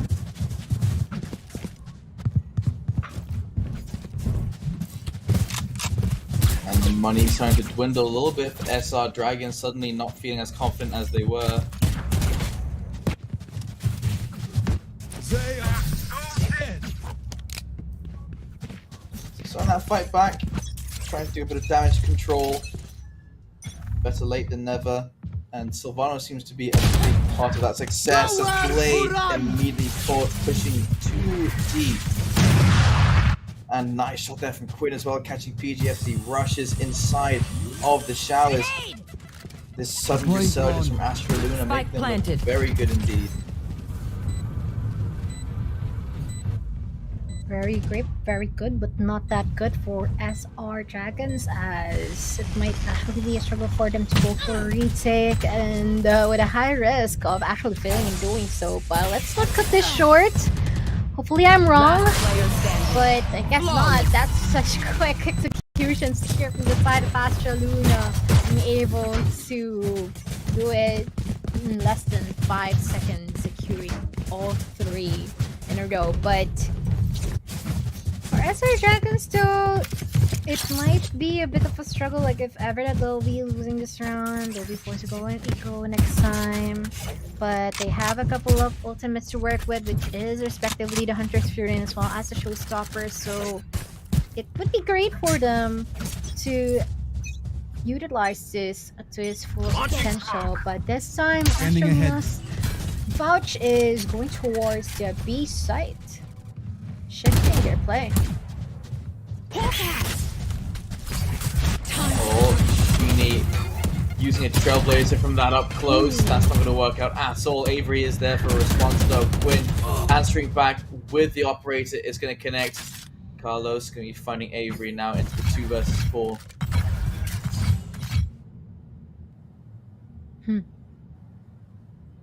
SR Dragons, I mean, one for each site, really good in terms of anchoring, but such a big risk if ever that they'll be pushing, knowing not the odds. But at least it worked out good for Mr. Dope.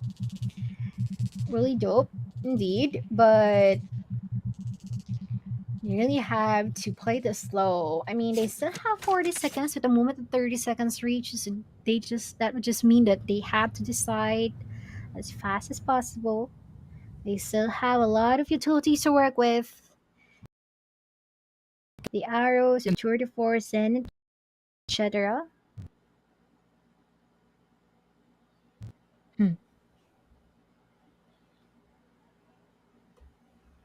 Oh.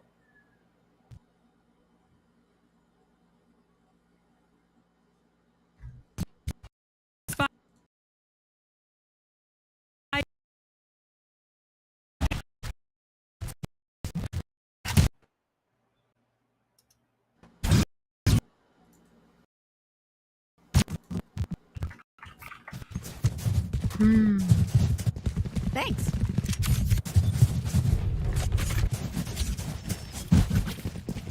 Now, with a 5-tree, 2 operators princess here from both sides.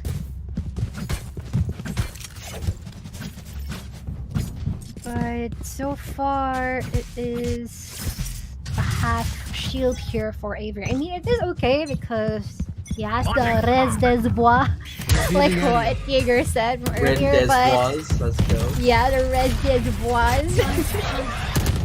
But okay, heavy presence here towards the CDM, or rather the wall set, and it is going to be Beanie trying to go for aggression, but not the aggression. being tamed like the tiger that he currently has, but 45 being blocked by the orbital smoke. Regaining the courage in order to empty or will be waiting for the smoke to dissipate. Well, alongside that is Avery being able to secure Quinn too, so that would just mean more advantage for their side, but immediately being traded through by File. down. PGS not being expected by File to push towards the garden. It is now all equalized for both sides, and pretty scarce in terms of utilities right now, so they better make this worth it. It is all about the gunplay currently. PGS being able to successfully secure Silvano. 30 seconds left. Constantly put out here, not going to be connecting into him, with all the rest Down being B. put out. At least he has been able to get 2, but there's already an opportunity for him to plant the spike, but it will be pretty difficult for him to defend this, considering that he's pretty low in health and he's been shut down by the show. Teleport's ready. What a show! 6-3, 3 more rounds remaining. Astro Luna can catch up, and hopefully the next 3 rounds will be on their side. Tactical pause from Astro Luna, as SR Dragons have assured themselves they won't be having a disadvantage, at least not until the second half.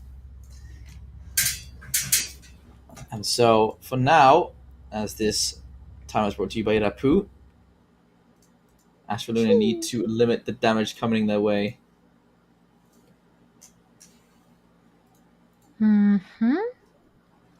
Really breaking up the momentum, or either planning something out, we see. But so far from what I have observed is that the side of SR Dragons are really keen in trading one another, and if not, if ever that they'll be losing a comrade, then definitely they can exchange it for more than that, like baiting their utilities or securing more kills, and it's actually doing well for their side. And I'm really looking forward to their performance once the sides are swapped, and definitely wanting to see Astro Luna read them like a book and predict their movements, or say You the want to least, play? to Let's play. find a counter or an adjustment for their movements. Oh! Oh no! Okay, that's pretty sad. Silvano being eliminated by the Molly. And they might be pursuing here our A side just in a bit. But equal exchanges with the risk of not having your entry fragger, Astra Luna would hesitate into pushing in this side. And all they can do right now is sit, and then they have 1 minute left. There are ults available. Breach can use the Rolling Thunder. Chamber's already using the Tour de Force, but there's still abilities available for Sova once the recharge is done. Smoke's available for the Brimstone as well. Quinn has to try and individualize this fight. Gets brought down to 20 HP, but not going to be taken down. Avery will find Ice Cold 30 though. seconds left. Has to position himself behind Triple. Carlos starts the plant. No one was covering, and that is unfortunate indeed. Quinn will find Mr. Dope though, down to 2 versus 2. Last player He standing. does pick up the spike. He gets spotted side to side. The spread out, not going to convert. 45 HP remaining. Fail has 10 to seconds left. commit to the plant. There's a peek out, and great shot from Fail Good thing I was with you. before the teleport's possible. What a great shot indeed! Definitely worth for that clutch and recognition. And I guess they've been baited out, but I mean, there's still 15 seconds, so I wouldn't entirely swing if I was him, but still, it is a really good play here from their side or from their end, and Right here. at least they've been able to go for the push. But sadly though, for SR Dragons, they'll be suffering. They'll resort with their eco They are Nice. so dead. and will also be detected here at the garden area. Most entirely and definitely be expected, but Avery has been able to secure one and a couple in exchange here from Astra Luna, giving them the same taste after medicine. Really great place orbital strike, by the way. Yeah, does catch out all of the backup there for the likes of this chamber, who had to just hold his ground as that boomer was coming in charge. Avery waiting for the peak to come in from B long. Just gets spotted and tagged. And that's going to completely miss its mark. He actually hits the ground close to him, but still finds a kill onto Avery. Now it's the 2 versus 4 Astra Luna, looking a lot more confident at the moment. Right here. Last player standing. Found one through the smoke, one pushed up close, and suddenly you're looking at a 1 versus 1. And what a shot from PGS to find the kill onto Quinn. Apparently the Sheriff is mightier than the operator. The dude is cracked. I guess this is already a showdown between him and Solrak, because early on, Solrak has been able to do really crispy taps, pull off a lot of triple kills, but this time I think it is the opposite, and so far PGS is establishing dominance against them. So 7-4, last remaining round. Hopefully this is going to be in the side of Astra Luna so that it would be much easier for them to climb the second half. But let's see. Might be possible, might be not, but better give it a try. A site. They're already going in. And they're well aware that there are some people here from the bats. A lot of utilities flying in here as well, with the molly and the paint shells. Last player standing. All over the place, but it all comes down to SR Dragons being able to go for the advantage file as the last man standing here, being expected to push towards the orbital smoke. At least been able to get one, but it's still the win here for the side of SR Dragons, ending the first half of this match. Switching sides.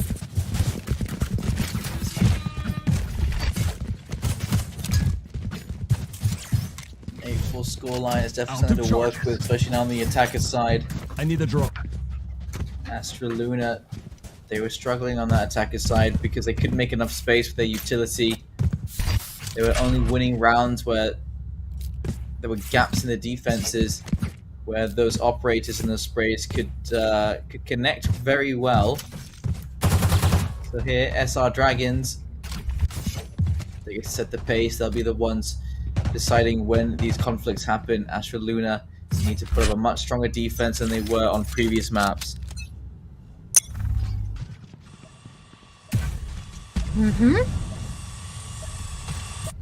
So waiting for that push to come in, ice cold, sitting inside of Hookah. They're going to start pushing out as well, but avoiding getting spotted. Shock Dart comes out in response. Just all over the place. Players actually, they're getting pinned inside of the showers, but Fail and Silvano, one gets taken down, 2 gets taken down, and that's me Blade finding Quinn as well, down to 3 versus 2. Spike planted. But now the spike's down. They try to go for a retake. I guess it'd be pretty difficult. PJs might be able to pull up a 4K, and that would actually be the case. And as we're chatting right now, in terms of momentum, a bit unbreakable because they're already winning 3 rounds in a row. It is the first time after a while of winning just 2 rounds and eventually having Astra Luna take the 3rd. But this time though, it breaks the algorithm. And as well as the fact that this might even be their 4th one too, considering that they have their respective Spectres, which of course capitalizes more in terms of firepower. And let's see how that unveils right before our eyes. Quinn will be receiving some damage from that encounter with the Tiger and a couple of shots from the Spectre that this guy has. So far, Silvano though, oh my, what just happened there? Silvano just gone straight up suicide for her team, but this time though, SR Dragons still complete, unscathed. Here. A couple of scratches, but still a lot of health. Solrak trying to go for the counter here, the contestant, but not actually give him anything in return, just death. Final. With a risky one tap with the Sheriff connecting one, but the second would fail to do so. 10-4. 2 more rounds away from the match point here. Only one crispy shot was failed, and PGS on 22 kills right now. When he was called PG5, I was looking forward to watching him get the calls, but now that he's PGS, he's the strongest player on the server. 10 more kills than anybody else on the server. In fact, the bottom 3 fraggers from his team, combine their kills, is how much PGS has at the moment. And even if you were to combine, say, the bottom 3 of the other side, it wouldn't even equal that much, and that's amazing. Definitely amazing, but this time though, I find it a bit interesting that he just teleported, but it is reasonable because I guess it is going to be a full-on rush here from the side of SR Dragon. Someone's at the elbow, shifting into the spawn. And I guess I'll be taking a full-on retake. This time around, Silvano will be expected by Avery here, but will be quick enough to pull the trigger, even landing a single bullet onto Avery's skull. This time though, we'll be pushing in, trying to go for the trades. Fel has been able to do and take 2 in return alongside with Quinn and their raise. And at least that is already 10-5 for themselves. Great bonus round. Is it bonus round? No. Okay. Yeah, you're right. That was a bonus round for SR Dragons. So now Astraluna have to face up against a proper gun round here. If Blade wants to, he could buy full armor and operator, but decides against it, going for the Vandal and the 2 Phantoms as well in the hands of Mr. Dope and Sheeny. Astraluna, they still have the same defensive weapons from the first rank, except for Carlos, who switches on to the Judge instead of holding on for a rifle.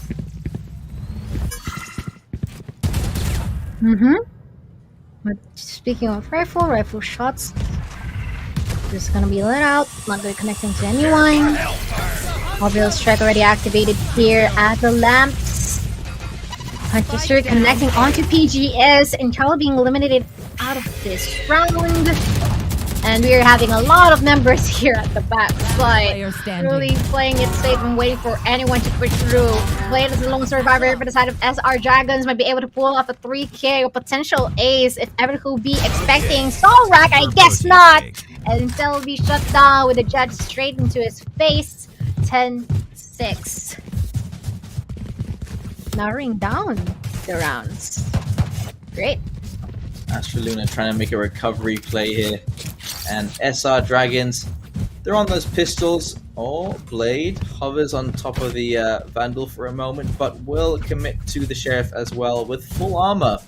So a big investment from him, but they keep their money above that 1k scoreline. They'll be able to buy properly in the next round. So for now, it's about doing as much damage as possible, and perhaps trying to delay that spike from getting planted.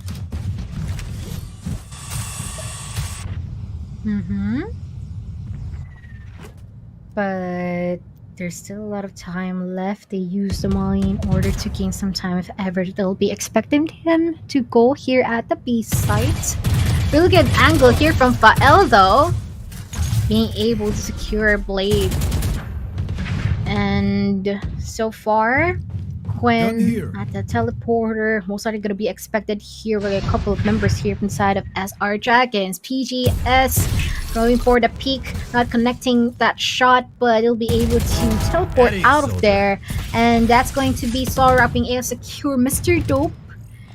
There is no commitments but a lot of shortages being experienced here from the side of SR Dragons, Spectra. considering that their information provider and as well as their entry flag is no longer existing. So this is definitely going to be a risk, but the moment that they can spot a couple of heads, that would just mean that 30 it seconds might left. actually be winnable for them side. We've gone to go out. Nice shot there from PGS. Finding Ice Cold. Fail still in the back of the cycle. Comes out. Nice shot. remaining. There's another one. Fail on 3 down. kills. Looking for one more. Fails Ooh. to find more. And 10-7. Astra Luna. They cut down the score difference to 3 rounds only. So now we head into round number 18. Quick replay. Brought to you by Duality. Fail. Finding one. Looking for the second.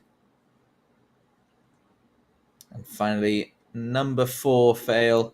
Doing very good from that one position. Satchel out.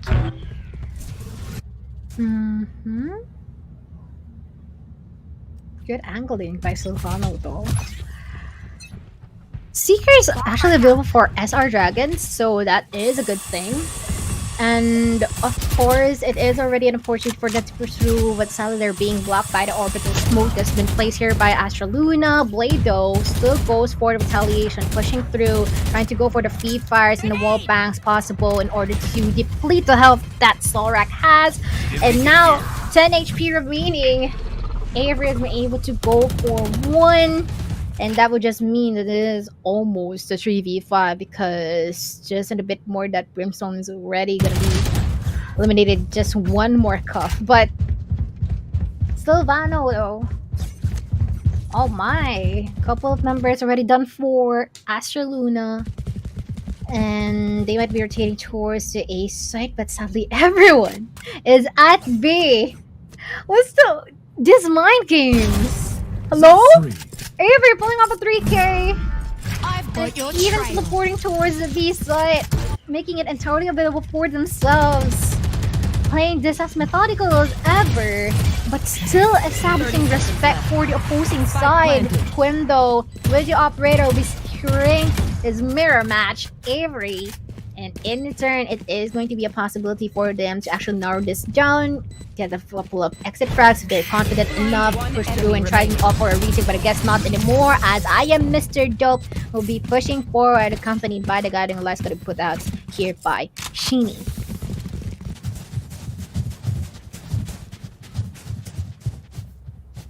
Such a good answer back. Look how little money is left for Astra Luna right now.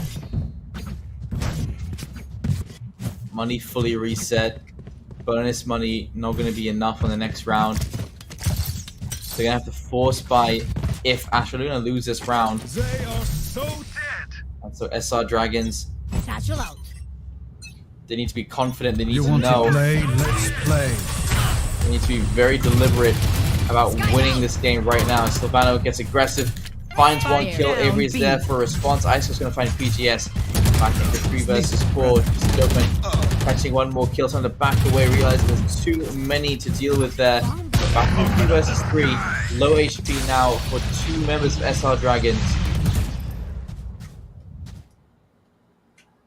And of course, a lot of members here already wounded, and Charlie being shut down by Silvano, pulling up 3k, would be able to go for the last man standing here from the side of SR Dragons, making it a bit more pressured, and in return, Mr. Dope will be eliminated, but of course that deserves a replay. Really great push by Silvano here, not expected by both of the members, and in return, they don't have enough time to react, giving and gifting the round for themselves.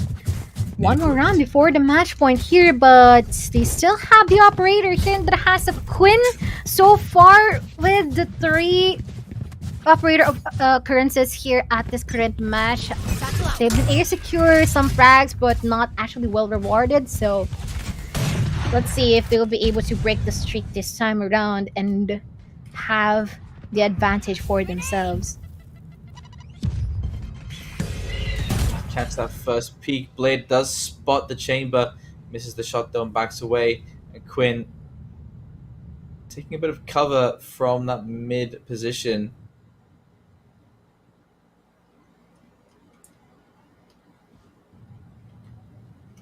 That's going to be a slow push towards Hookah. Carlos ready for this push to come in. 3 players from Astra Luna on that A side. Instant headshot. Blade. He's going to find 1. He's going to find 2. Carlos, well played. Genie is there for a trade.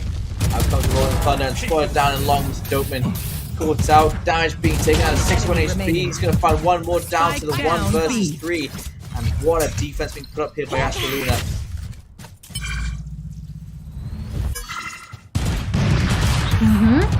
Sheeny though.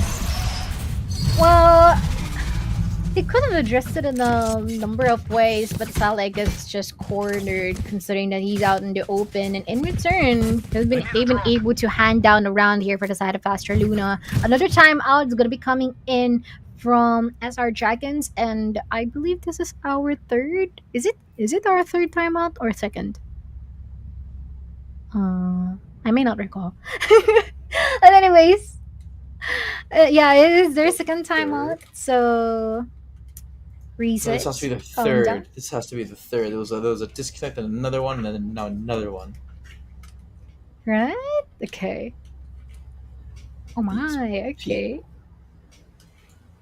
They really want to get the edge here because that just means that if ever they'll be heading towards or will be retaining their spot here in the upper bracket, that would just mean that they will be rewarding more rest for themselves, and being at the lower bracket will be entirely tiring.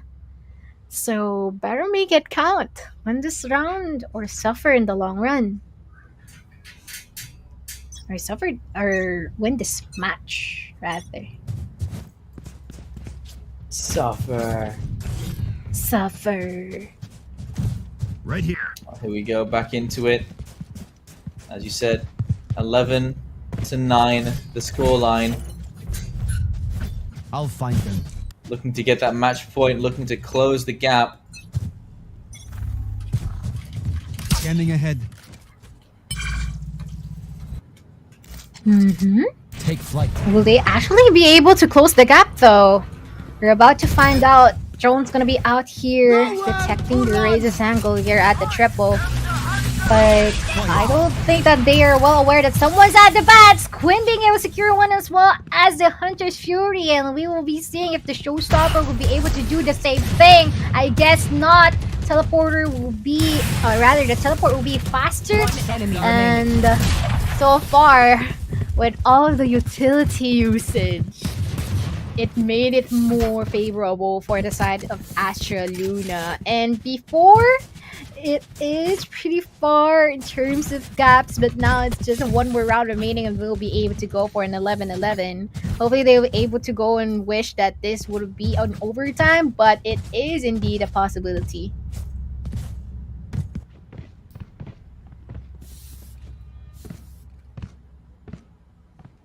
Unpause, resume, they have no more. These guys are trying to squeeze out every last drop of potential time into this game. Stop it. Get some help. Nerds. Stop it. Nerds, imagine pulling off a tech pause. Like Imagine thrice trying to win already. so hard, lol. Oh my. How dare you? But, I mean, hopefully they'll be able to reconnect. Oh, I guess it's the same person, right? Oh, no. Is it Solrak? Oh, yeah, it's Solrak who DC'd.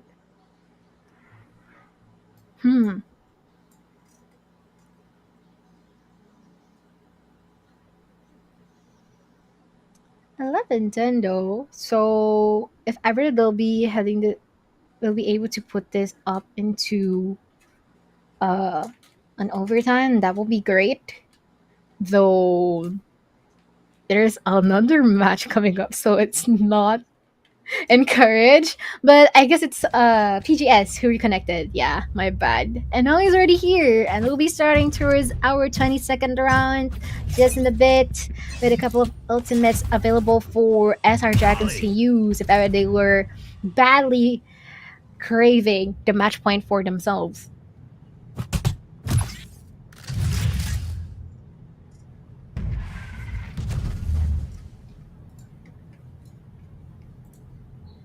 Silvano playing very close to this smoke. And generally doing that is only really good for one kill. Go get him. So does he have a plan of escape? Well, yes, he does. He's just going to back away before they even get the attempt to, because he realized he was in no man's land. No man's land, but further engagements here at long. Rally the Garden, Ice Cold will be eliminating Avery just shortly. Quinn, though, will not be expected at the top of the boxes near the bats, and in return, they secure one, as well as the fact that SR Dragons will be suffering Spike planted. a couple of losses in terms of manpower, making it a bit more difficult for them to defend the spike that has been recently been put down. But it'll be really better for them to... Well, never mind. They've been pushed forward by Astra Luna. And in return, it's already an 11-11. Once again, make a wish. Would you be resorting to an overtime? Or would you rather end this and win the next couple of rounds? Yeah, that overtime is approaching. Astra Luna doing a much better job on their defense than we saw from SR Dragons. You can see how SR Dragons really couldn't gather any momentum, but here Astra Luna, they managed to string together 3 rounds in a row and then 4 rounds in a row. And this is the thing, right? Astra Luna, every single time, when it comes to closing out a game, they just do it. They just do it over and over again. And they're looking to do it one more time here. So SR Dragons, Smoke's down. they're all on half armor. The only one in full armor has a Spectre. It's not a good situation for them, but Astra Luna will be taking this every day.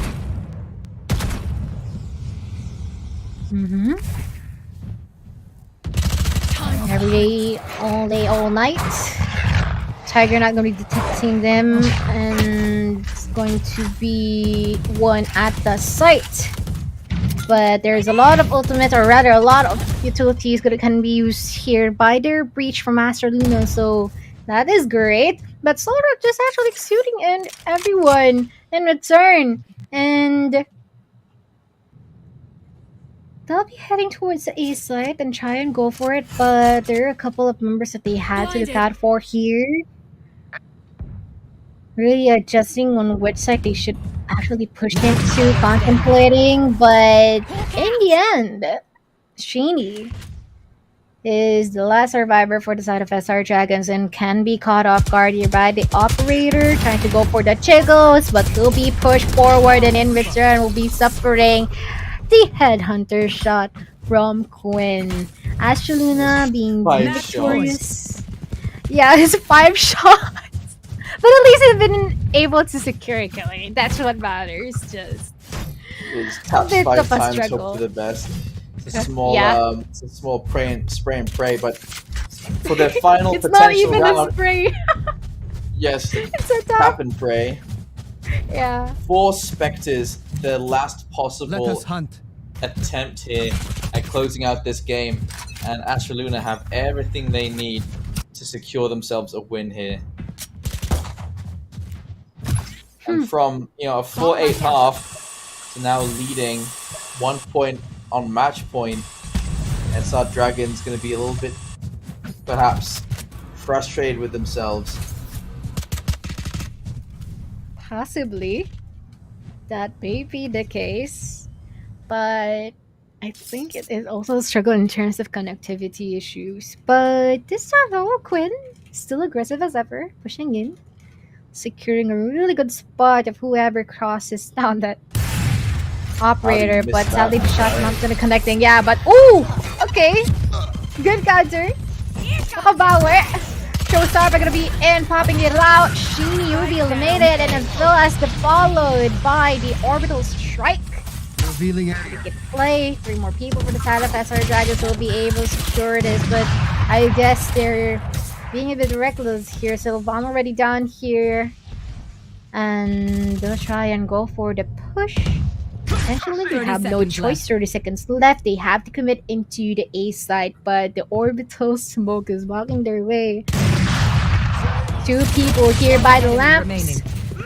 So not to be expected, and in return, Rolling Thunder is gonna pop in as well. Avery should try maybe. 10 Even if seconds it's left. already a loss, Yeah, it there's no is. time for this. Well played by Astra Luna. They've managed to secure it one more time. 13 to 11. A Defenders nice win. try for Okay. SR Dragons, but they failed the dragon name this tournament.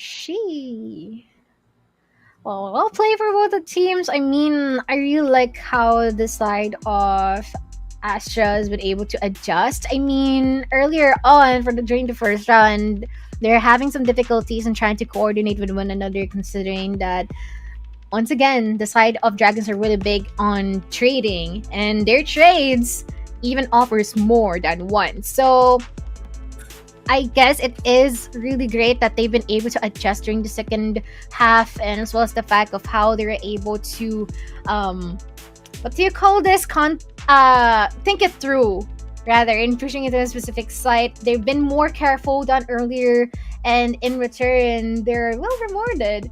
And really good play for Barcelona from being this consistent and actually growing. We're seeing the level up, not just the stages, but also in terms of their gameplay as well. And hopefully, we'll be seeing them more in the later rounds. We do have other victories as well. Magnet Invicta win versus Kia Gaming, and Team Nesta win out versus TNC Nice G. So we do have a couple more wins here. Astra Luna as well just now over SR Dragons. And so now we do have one more winner for the raffle for this particular round. And so displaying it on the screen now, Josh Ken, you win yourself the last Oris t-shirt. There were only 5, and that is the last one. So congratulations to you. And with that being said, we're moving on to our 4th best of 1. But before we do that, we will be taking a short break. I'll be announcing who we'll be watching next, and then we'll be watching that game happen as well. So, ladies and gentlemen, please don't go anywhere, because we'll be right back.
Hello there, my name is Jaeger. I'm a professional FPS shoutcaster, and on occasion, I'm a streamer as well. I've been casting since 2016, and when Riot announced Valorant would be coming out, I knew this was the chance for Asian players and Asian talents alike. As a shoutcaster, I believe seeing your best pro players play at the very pinnacle of their ability is what makes it most exciting. That doesn't mean just skill-wise, but technical dominance too. When pro players are showing us their skills, we're not actually getting there 100% because of something called system latency. System latency is the delay in between what you do with your mouse, your monitor, and your keyboard and what happens in the game. This means you may be reacting in real life and clicking as soon as a juicy headshot presents itself, only to get shut down and not know it was because of system latency. That's where NVIDIA Reflex comes in. NVIDIA Reflex reduces system latency, meaning that your reactions will actually reflect in the game. You'll be shooting faster, reacting faster to information, and the entire experience just feels that much more responsive. You'll feel all the excuses you used to have no longer exist, and Valorant just feels so much better to play. To turn it on, simply go to your video settings, look at NVIDIA Reflex Low Latency, and click On or On Boost. This doesn't just apply to the pro players as well, but it applies to you at home as well, and of course, me. I'm no professional, but playing the game and learning how to play at higher levels, I believe will make me a better shoutcaster. And I think with NVIDIA Reflex, I'll be taking in more information and applying it faster too. With NVIDIA Reflex on, I could feel my counter trades were perfect, my headshots felt faster and more natural, I was never dying thinking I had ducked into cover already, it all felt as close to real time as it gets. At the end of the day, frames win games, and what better way to match those frames than with a low system latency to accompany it. PC performance for competitive gaming is about responsiveness. How quickly your display updates after a mouse click or a key press. This is called system latency. Until recently, system latency has been very difficult to measure, requiring complicated setups with expensive high-speed cameras. With NVIDIA Reflex Analyzer, you can easily measure your full system's responsiveness, giving you the ability to optimize settings and confirm PC performance. Using the analyzer is easy. Simply plug a Reflex mouse into the designated USB port on your Reflex monitor, install GeForce Experience, and hit Alt-R.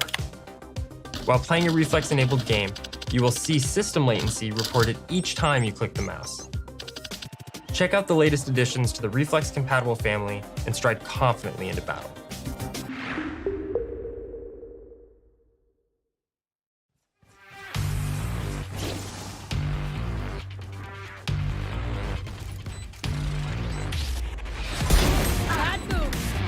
One enemy remaining.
we couldn't hear our production team at all because the commercials, as informative and insane as they were too loud Very in intense. comparison to their voices.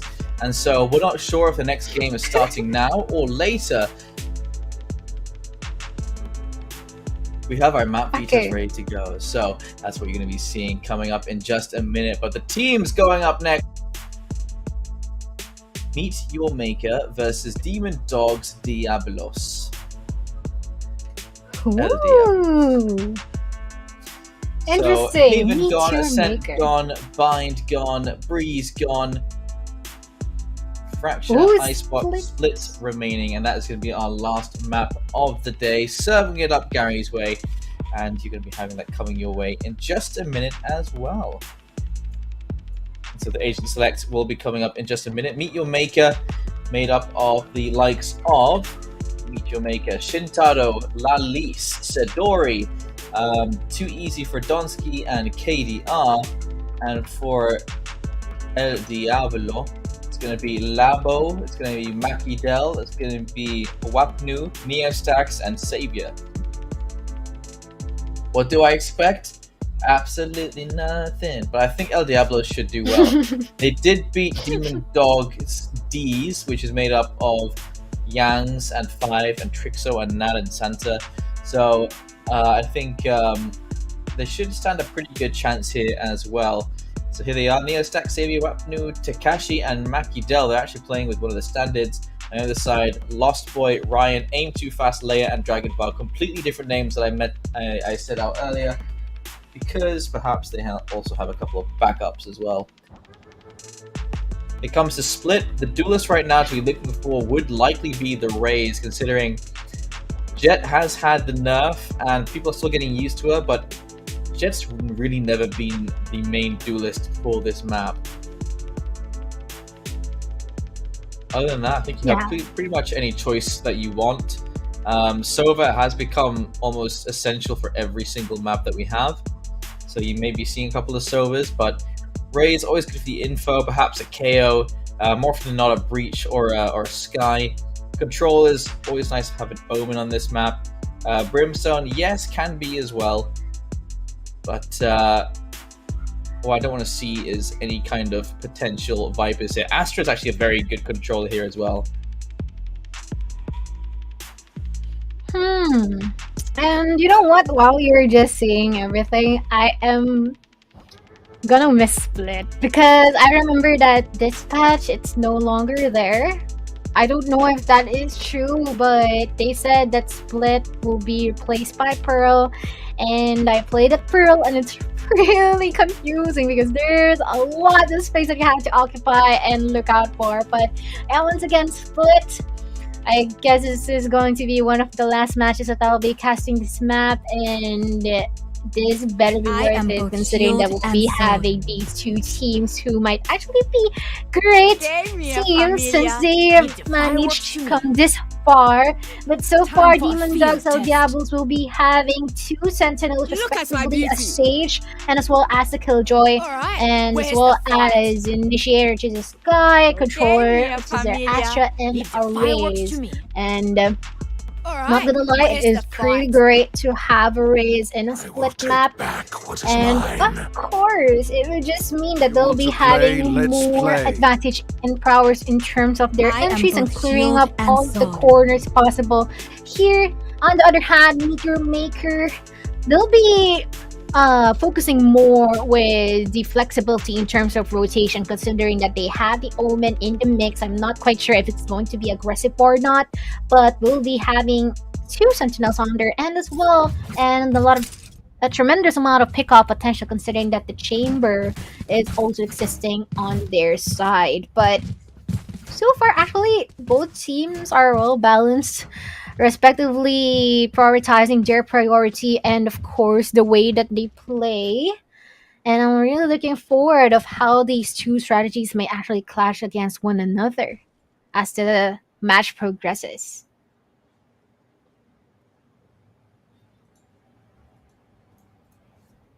That being said, we're going to start things off with a good old tech pause. You love to see them.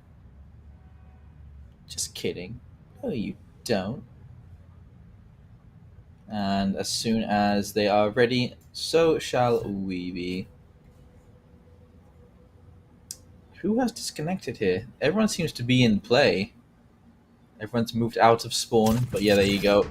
Readied up and ready to play here. Neo stacks on that Sage, Savior, Wapnu, Takashi, Makidel. They all have things to prove here, and it's going to be an A hit to start things off. Makidel hearing all of this information.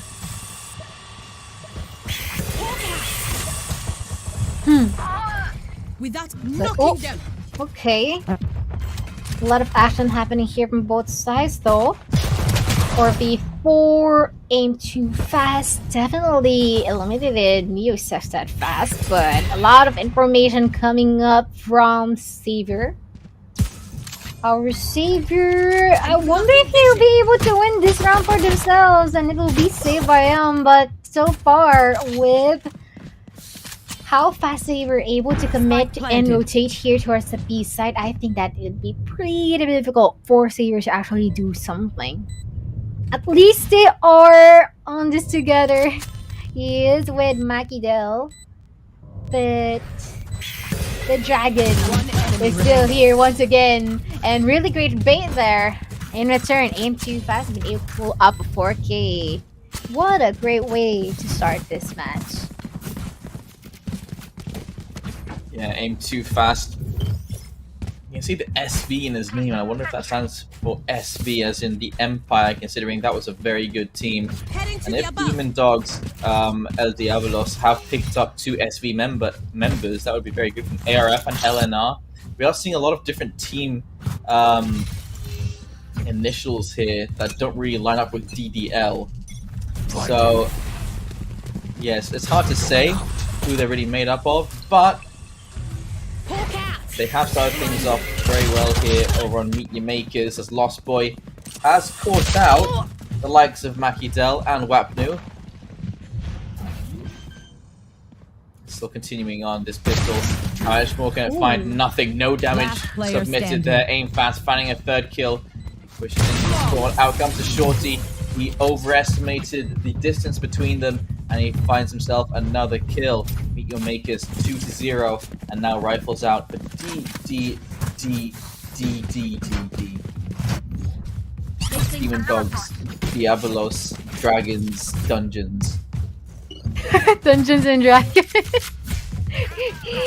GNG, but yep, chance for them to go for and take a round for their side, hopefully.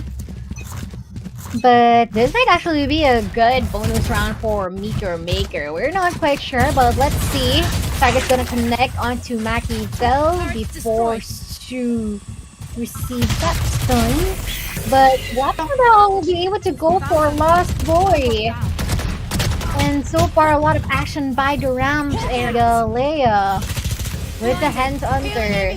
Saber will be eliminated, and I wonder if he'll be resurrected once again. But this time at the A site, Makidel will be eliminated as well. And aim too fast might not actually be expected here, and he'll be caught off guard.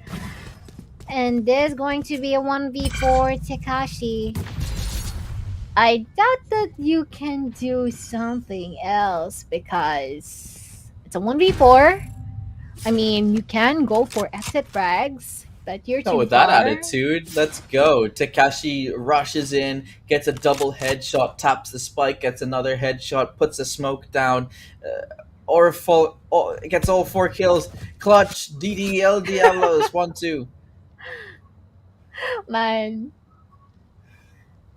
a long way to go. Is that copium?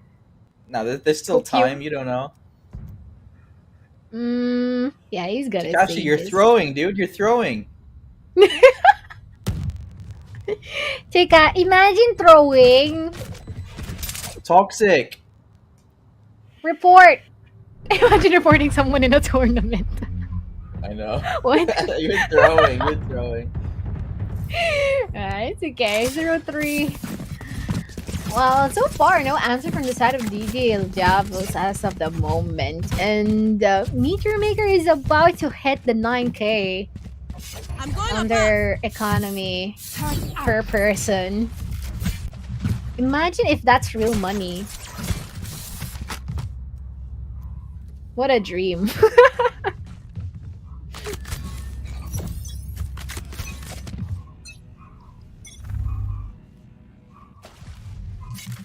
You're a dream. Got him. Got him!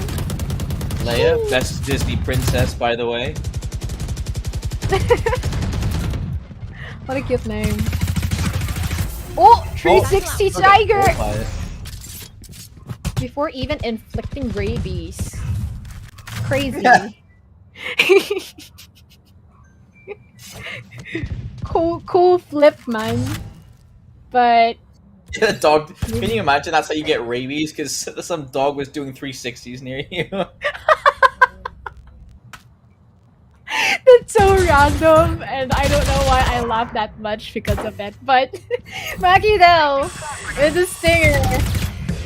Okay, make sure that the moment a lot of heavy presence here at the mid area, a lot of free fires as well, but still, I mean, skills pretty balanced in terms of manpower. Guns, not quite sure. Oh. Angles, yes. What a crispy shot here from Last Boy, or Lost Boy rather. 2v3, capable for the retake, but indeed gonna be difficult.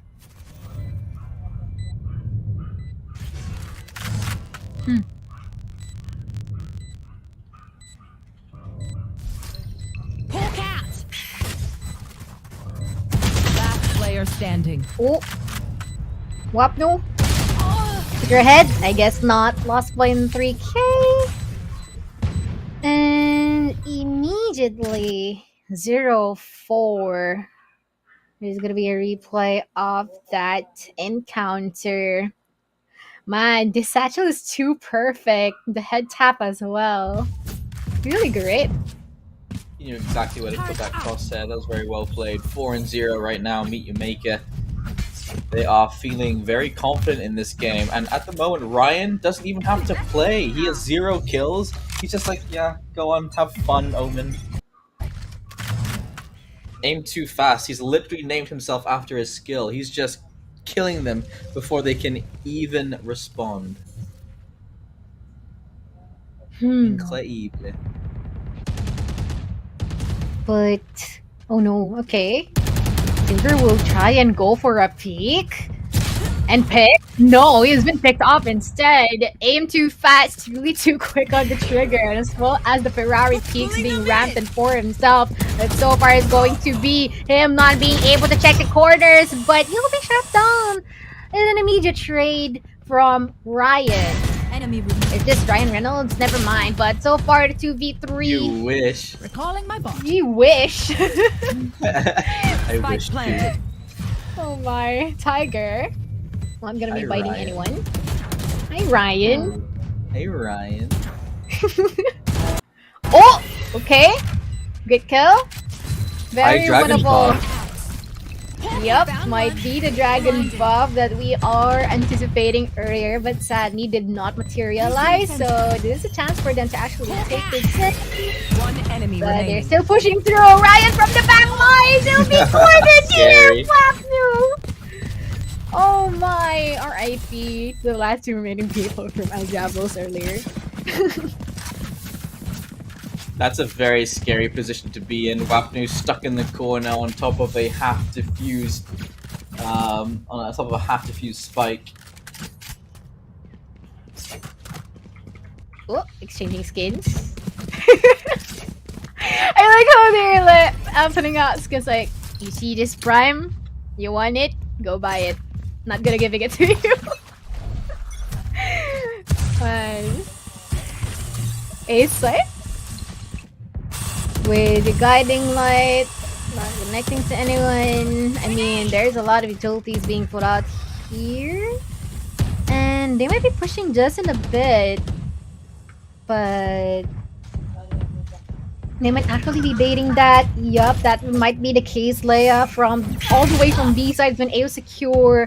And so far, El Diablos are not actually being able to answer back up from Meteor Maker. I player mean, standing. it's just now that I noticed there are 2 members from SV Empire here in this team, so it would be most likely that they might be overwhelmed by their presence. And not just presence, but also their skills. Spike planted.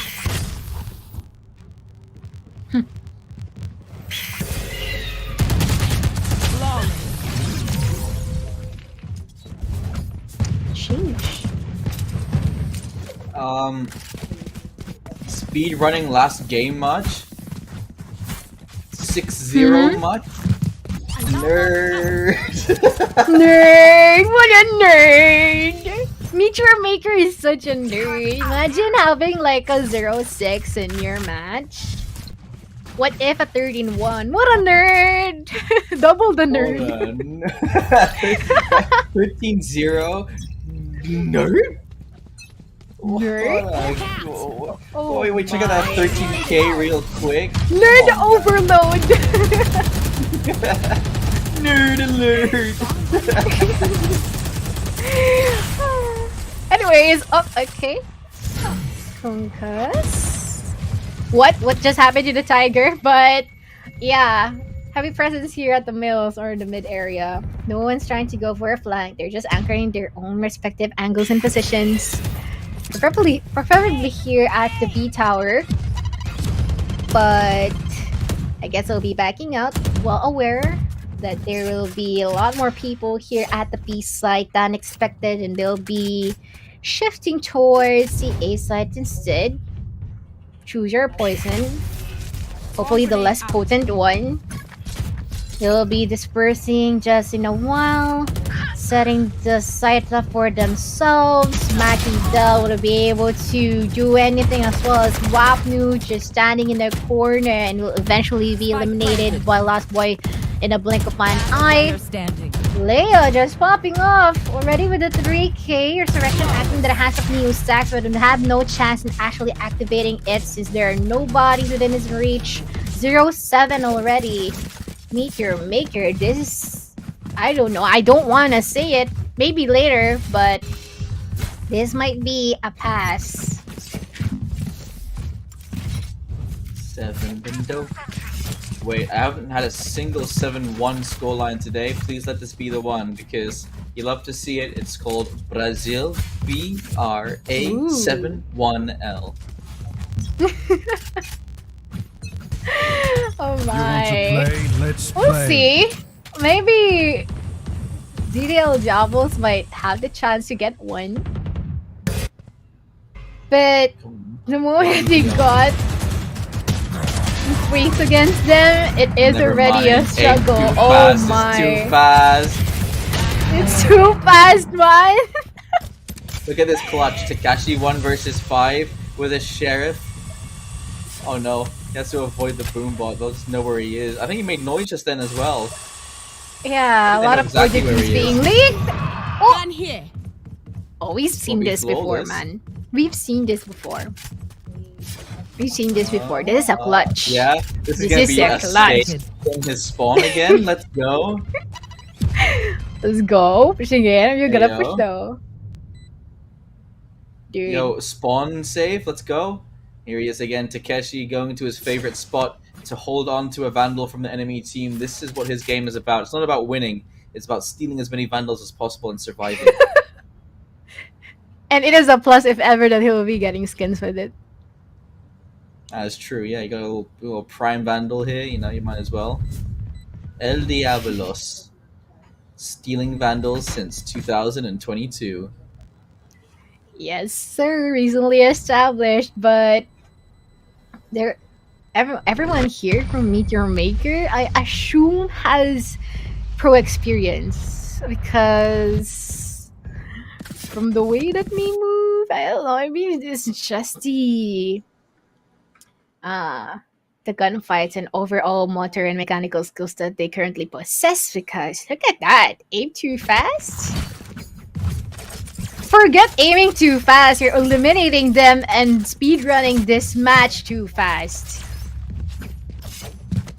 And now they're already having, or rather decided DDL Javelins are accumulating more ultimates as possible from all of the suffering that they've gotten from the side of Meteor Maker.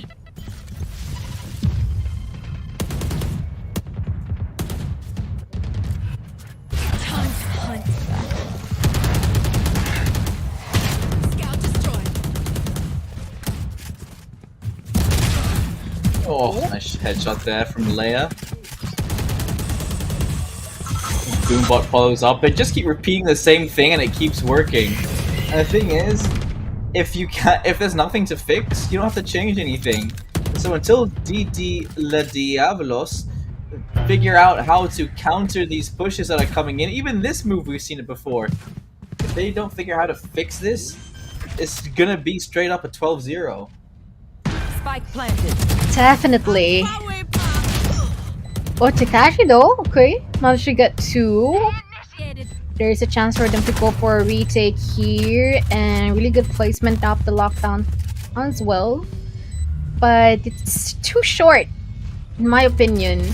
And they don't have anything to cover up if ever they'll try and go for the DP since it's time for open. And yep, Leia still popping off since earlier. Being able to secure 3 frags from that encounter. Oh my, definitely a problem. Not just a problem, I think it's just like a natural occurrence that they have to face from Meteor Maker and struggle. Oh my. Meteor. 3 rounds to go for this first half left. Meteor Maker, they are having a lot of fun. Dragonovar is still on 1 kill. He doesn't really have to do anything in this tournament. He's getting a free win for himself. Lost Boy, spray down. He's not a Lost Boy. He's found a couple of kills. Wapnu, he's going to be taken down. He's being taken down by a Lost Boy. Where's the rest of Peter Pan's crew? Dragonovar, he's still hunting for more kills. Makidel, he's going to get shut down. Aim too fast. Too furious. Neo Stack's going to be pushing in from the vents. Savior, who are you going to be saving? Because that's going to be a pain shell right on top of you. You have to back away from it. Forced back into spawn. Only good for the 1 kill. Takashi gets taken down. Neo Stack's going to find aim too fast. But it's the 1 versus 3. He backs away. It's a chasing after him. Missing the shot. Out with the shorty. Amazing movement coming in from Leia. And they will shut him down. 10-0. From their perspective, it feels like you're playing Apex in Valorant. They're I would say it feels like a moving- horror game. Yeah, it's also a horror game. Like, it is a hybrid between the It two. just keeps coming. Yeah, it just keeps coming, and I truly empathize with DDL Diablos being overwhelmed by the side of Meteor Maker. But yeah, it's already 0-10. I would still want to believe DDL Diablos at this point in time. There's still a chance, though it is pretty much a high mountain to climb up to. A bit ambitious, to say the least. Oh. Oh my. You will not kill my allies. I've got your trail. Seekers out. Protecting a lot of numbers here, heading towards the B site. Entirely freeing all the space that they need for themselves. But little do they know, someone's at alley. And that is Takashi. Takashi will be forced to receive a lot of gunshots from Lost Boy. And this is going to be News Jackson Wapnu being able to execute 1 for each. Resurrection coming out. Savior has been resurrected the 3rd day, but we're already down to 2 more people from each team. Last player standing. Ice wall. Back to the base, trying to go for the defuse, but aim too fast. We'll be expecting him to peek at the right instant. round in the 0-11. Oh my. Even the last round of the first half. Not over yet. Not over yet. 2 more rounds, This man. 0-11, it's about to be 13-11. favor of DT LDS. Look at their guns for this last round. Want to play? Let's play. Oh no, it's Lucky painful Judge, to see. Spectre, Leia's pushing in on the other side. They don't even have to play together anymore. Takeshi has been doing a good job of securing kills though. Aim too fast, sends out a paranoia. Lost Boy's gonna find a kill with the showstopper. There's Leia, there's Ryan. Neostacks, oh my god, look at this. They brought it down into the 2 versus 1. But This is hard. also, Leia has the tour de force still, so. Clutch? Neostacks was already pushed forward. They're both playing close position together. Neostacks wants to push a little bit closer. Leia checks first. It's around the corner. Kills the first, kills the second. And that is going to be 12 and 0. Leia, great play. Only lost, what was that? 26, 13, 39 HP. PC Express replay for you. Leia, great isolation for the 1, for the 2. Man.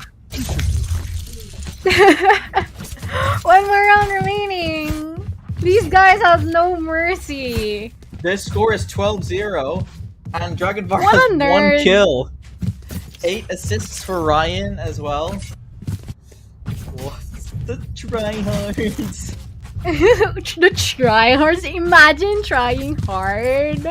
Oh my god. Oh my gosh. We're gonna go play for Meteor Maker. I mean, regardless of the KDA, they've been able to put a fair share of the work. It's just all about the kills, though. I mean, it's just too much prowess from Leia and as well as the other 2 members from SV. But this time, they're already pushing forward. I guess they're really looking forward from ending this match. But Savior, crispy shot with the Ghost, and might ideally be craving or hunting for some more.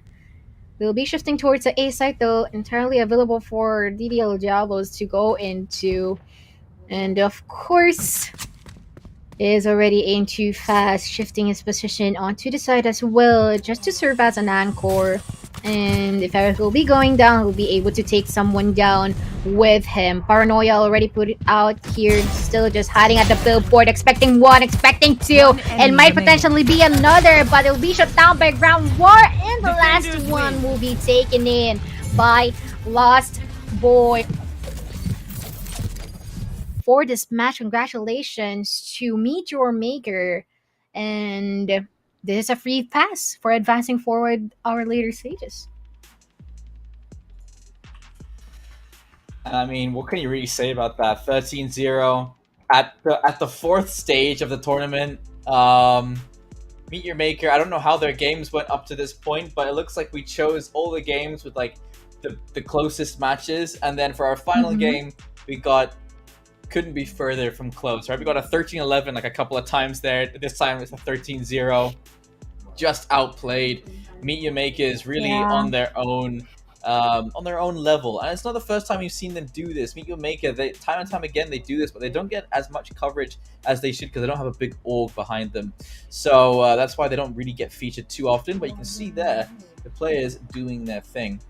And so there you have it. That was our 4th game. But we do have 2 best of 3s coming tomorrow, and we do have some giveaway winners coming for today as well. And so here is the first name for the giveaway. Mohammed Ibra, you get an Aorus cap. Congratulations to you. You'll be able to cover that head with an Aorus cap. The second winner, last one for today.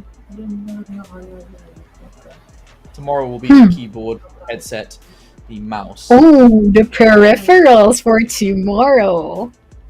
That's right. I won't be able to cast tomorrow, so I guess I can join the giveaway. Let's see. I suppose you could. You know, there's no rule saying you can't.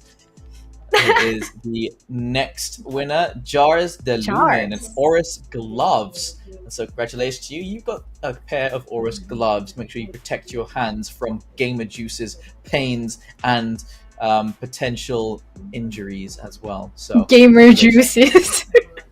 Yeah, you know when you start sweating when you're playing? Because it's like you get so sweaty in the game. I gotta try hard, 13-0. And so, you know. You need the Aorus gloves, of course, yeah. That's right. That's how you keep yourself dry. A dry boy is a smart boy. So there you go, ladies and gentlemen. That has been it for the Duality tournament for today. But do see us again tomorrow as we see the top 4 teams battle it out to the very end so that we get ourselves our 13,000 peso winner going to the champion and the 7,000 pesos going to the runner-up. Remember, Duality was sponsored by Rapu, Nvidia, PC Express, and TNC. Remember, the giveaway is happening again tomorrow, so make sure you are here once more. Until then, ladies and gentlemen, we'll be saying goodbye. And so thank you very much for joining us for today's broadcast. We'll be seeing you again tomorrow with me and Donut. And so I'm exchanging Japanese pastry for American pastry. And, well, not exchanging, just like taking each part.